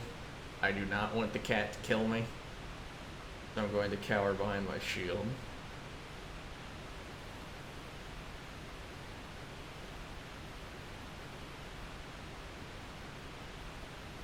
Where it's safest.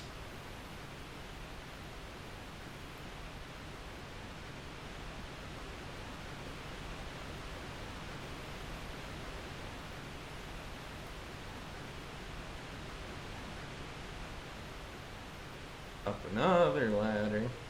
I will say the whole interconnected world thing is really cool until you remember that, like, a lot of the backtracking is still annoying, like all these ladders that we have to go up to get. Yeah, I kept saying Darkroot Basin, but apparently Darkroot Garden is more accurate. Yeah, I don't know where the first cat comes from.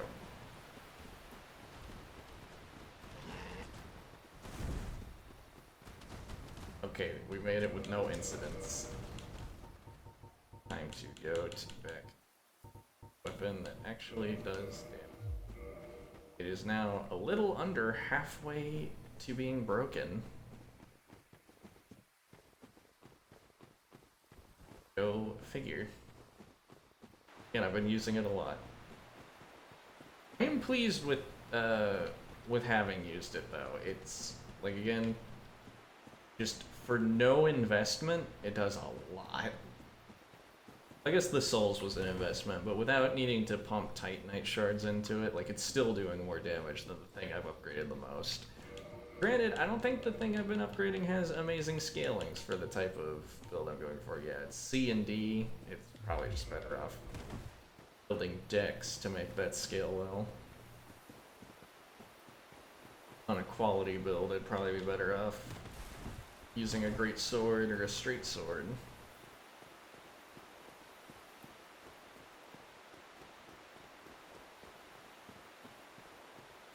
Straight swords are an ever consistent and pretty boring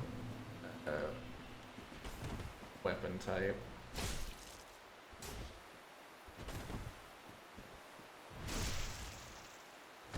I really like them in some games, and then oh no. I did not know that turns into it. But no, it doesn't turn to that. I just accidentally did the jumping heavy.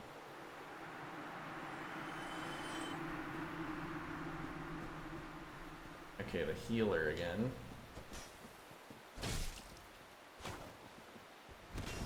And a rogue.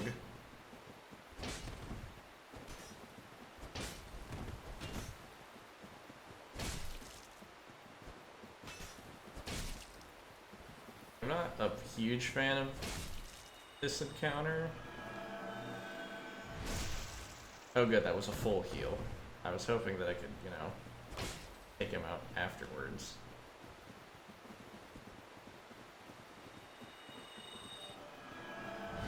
Wait, no, I got him before it. Good. I don't know if this guy is capable of parrying me, but he's using a shield designed for parrying.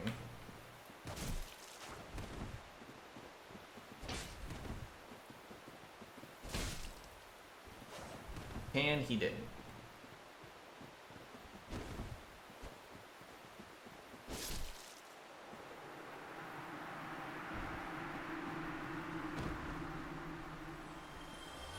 Not a fan of this area's encounter. I don't...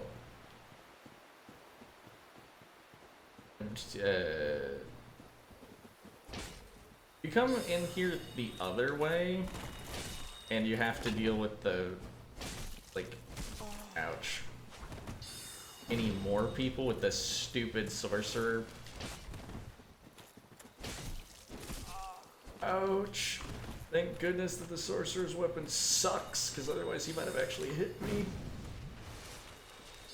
Also, thank goodness for all the tree cover that I'm using.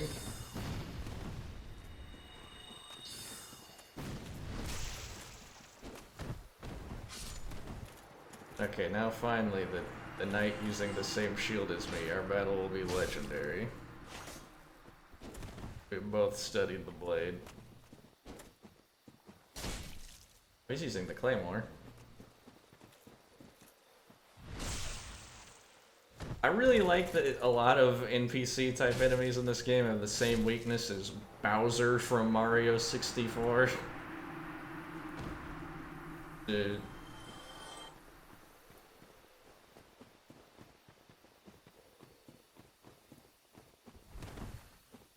At the door to the other boss, I might need to change my shield for this just to be safe. Best shield I have for the circumstance is Unca Wood.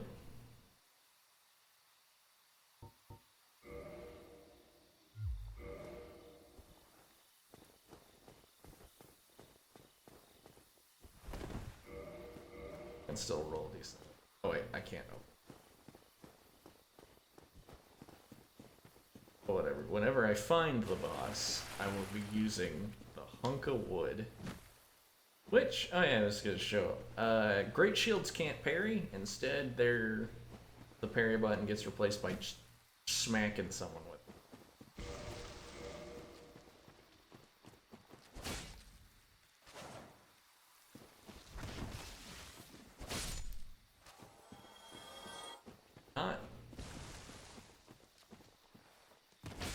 Not the most useful thing, mind.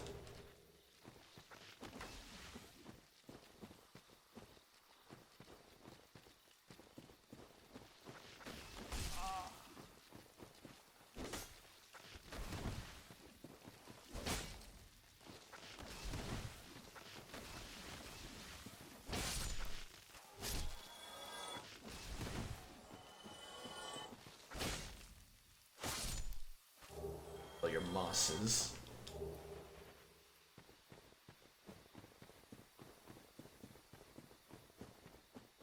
I'm gonna miss this sword when it's gone.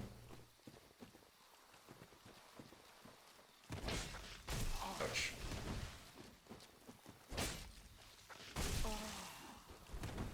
Good.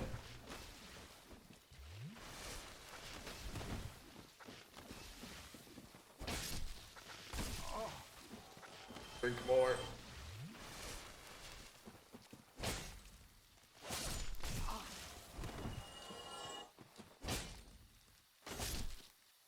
Okay. Bosses. Last one. Fashionably late. Ooh. It's backstep. Anyways, perish. How nearly broken is it now? 1 out of 60. Okay. Eastern Helm, Eastern Armor. Full set of Shiva of the East, who is very much alive, so I don't know why you can just find an entire set of armor from...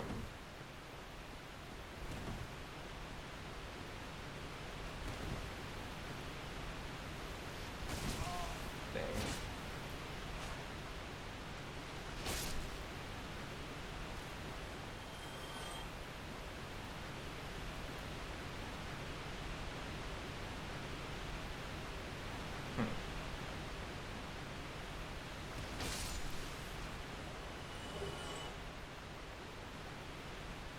Place is so open, but I don't know where anything is.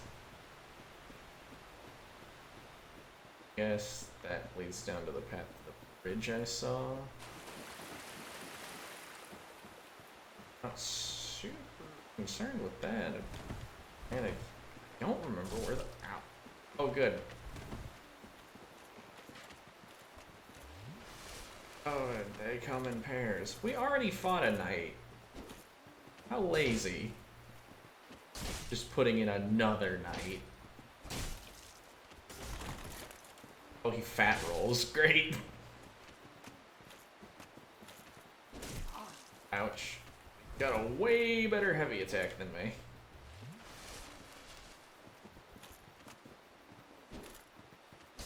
Except when he two-hands it, then the heavy attack is garbage.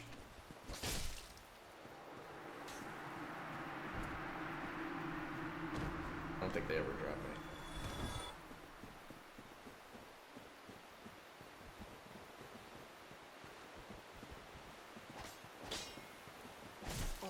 Holy shit, that did a lot of damage.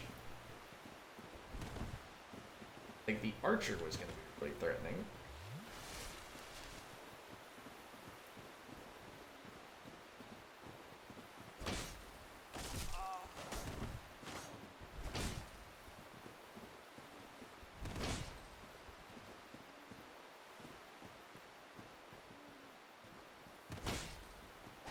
Are you kidding? You have enough stamina to survive a freaking heavy?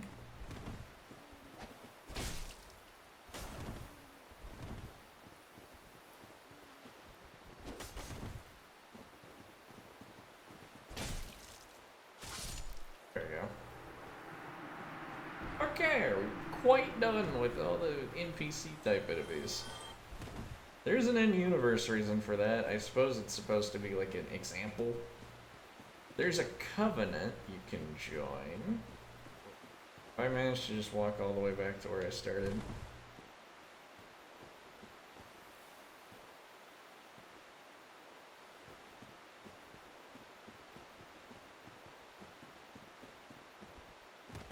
That's a new bot.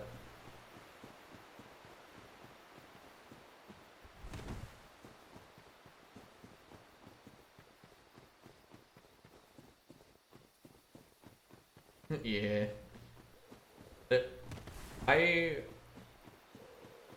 The sad thing is, it's like with the other item. And humanities. Black bow of Ferris and Ferris's hat. With the new bot, I've been having a lot of them. They were given the same message, but I've just like chat restricted stream boo. And that's fixed that problem. The problem is looking at this bot. Like, none of those words are something I can, like, ban to just prevent them from showing up. But hey, it's whatever. As long as this doesn't become the new recurring, like, format for them to pop up in, it won't be too annoying. Honestly, the bots wouldn't be too bad anyways if just like I had more viewers, so therefore there was a super active chat. But that's a problem that's not gonna be fixed. I've been debating playing Silk Song on stream after this, but I'm not certain. I mean, one, I'd be competing with everyone else for it, but it is a game that I just want to play anyways. Oh right, this is where. Okay, so I'm just gonna.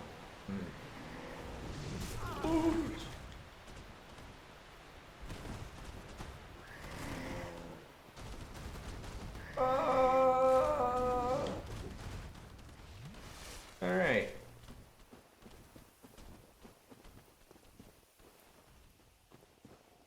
Actually, you know what I should do? Just make this easier on myself. Just use a homeward bone. I always say that people should stream games that make them happy because no one was such a sad sack. That's fair. Yeah, yeah.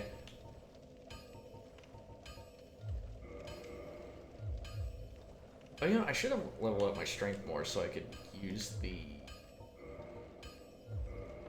halberd. Like the new cool halberd. Luckily we don't need that much more. Yeah. I'll probably end up playing Silk Song next. I don't... Just because that's a game that... Something that I'd be really interested in playing and need to get to. There's a few other ones that I've been thinking about, like... I want to get... If you're playing multiple games, strategy involved in which one you stream. Yeah. What's the secret? Now we have enough strength to use the halberd.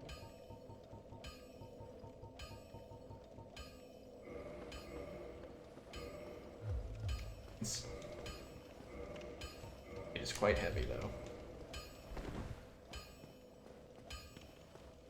Let me upgrade it.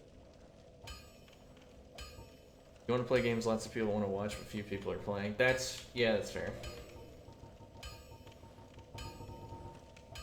I don't think anyone that I would be... Where is... What do I need to... Okay, I got this Titan for it. Okay. Yeah, that would be the secret. I mean, apparently Portal 2 was the magic game, because again, that was the one with the most happening. There we go.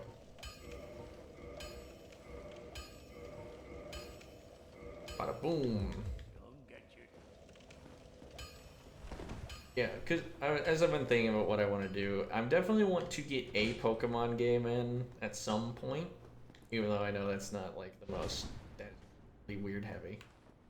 And it's Sims 1. That's fair. I want to get a Pokemon game in at some point. Just because I want to talk about Pokemon while doing it. Oh, this does so much damage. Yeah, this thing's nuts. Yeah,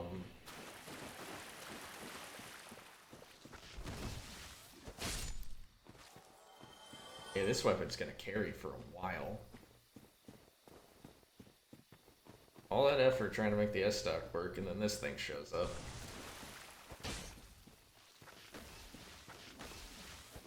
Granted, the terrible animation on Mist doesn't help. I bought the Prototype 1 and 2 ages ago, and I still don't know like anything about those games. The only thing I know about Prototype is that you play as a monster man, and I know that the character's name is Alex Mercer. Other than that, I do not know anything about Prototype, and I've been thinking it's like I'm gonna blind stream those at some point.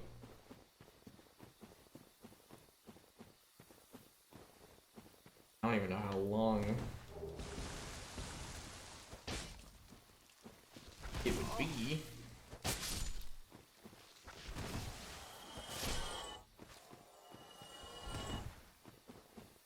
Yeah, Prototype and Pokemon are the only thing that I've really been thinking about. Now with Silk Song out, I've added that. I might do... What was it? These are frog rays. I quite like the look of them. They're very satisfying.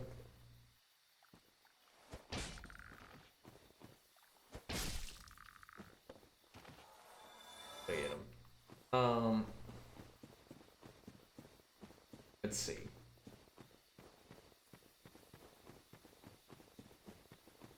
At some point, I might stream multiplayer games that I've been up to, just because I'm like, yeah, it couldn't hurt to throw up a few matches of Deadlock up on the old thing if I'm gonna be playing it anyways at some point. But especially because Deadlock is a game that's in early access, so people might want to like see what it's like. What's Deadlock like from the perspective of a garbage gamer who can't hit anything? We can one-shot the Stone Knights with this? Alright, it's cracked. This thing is great. Oh, I never used this before. Wow.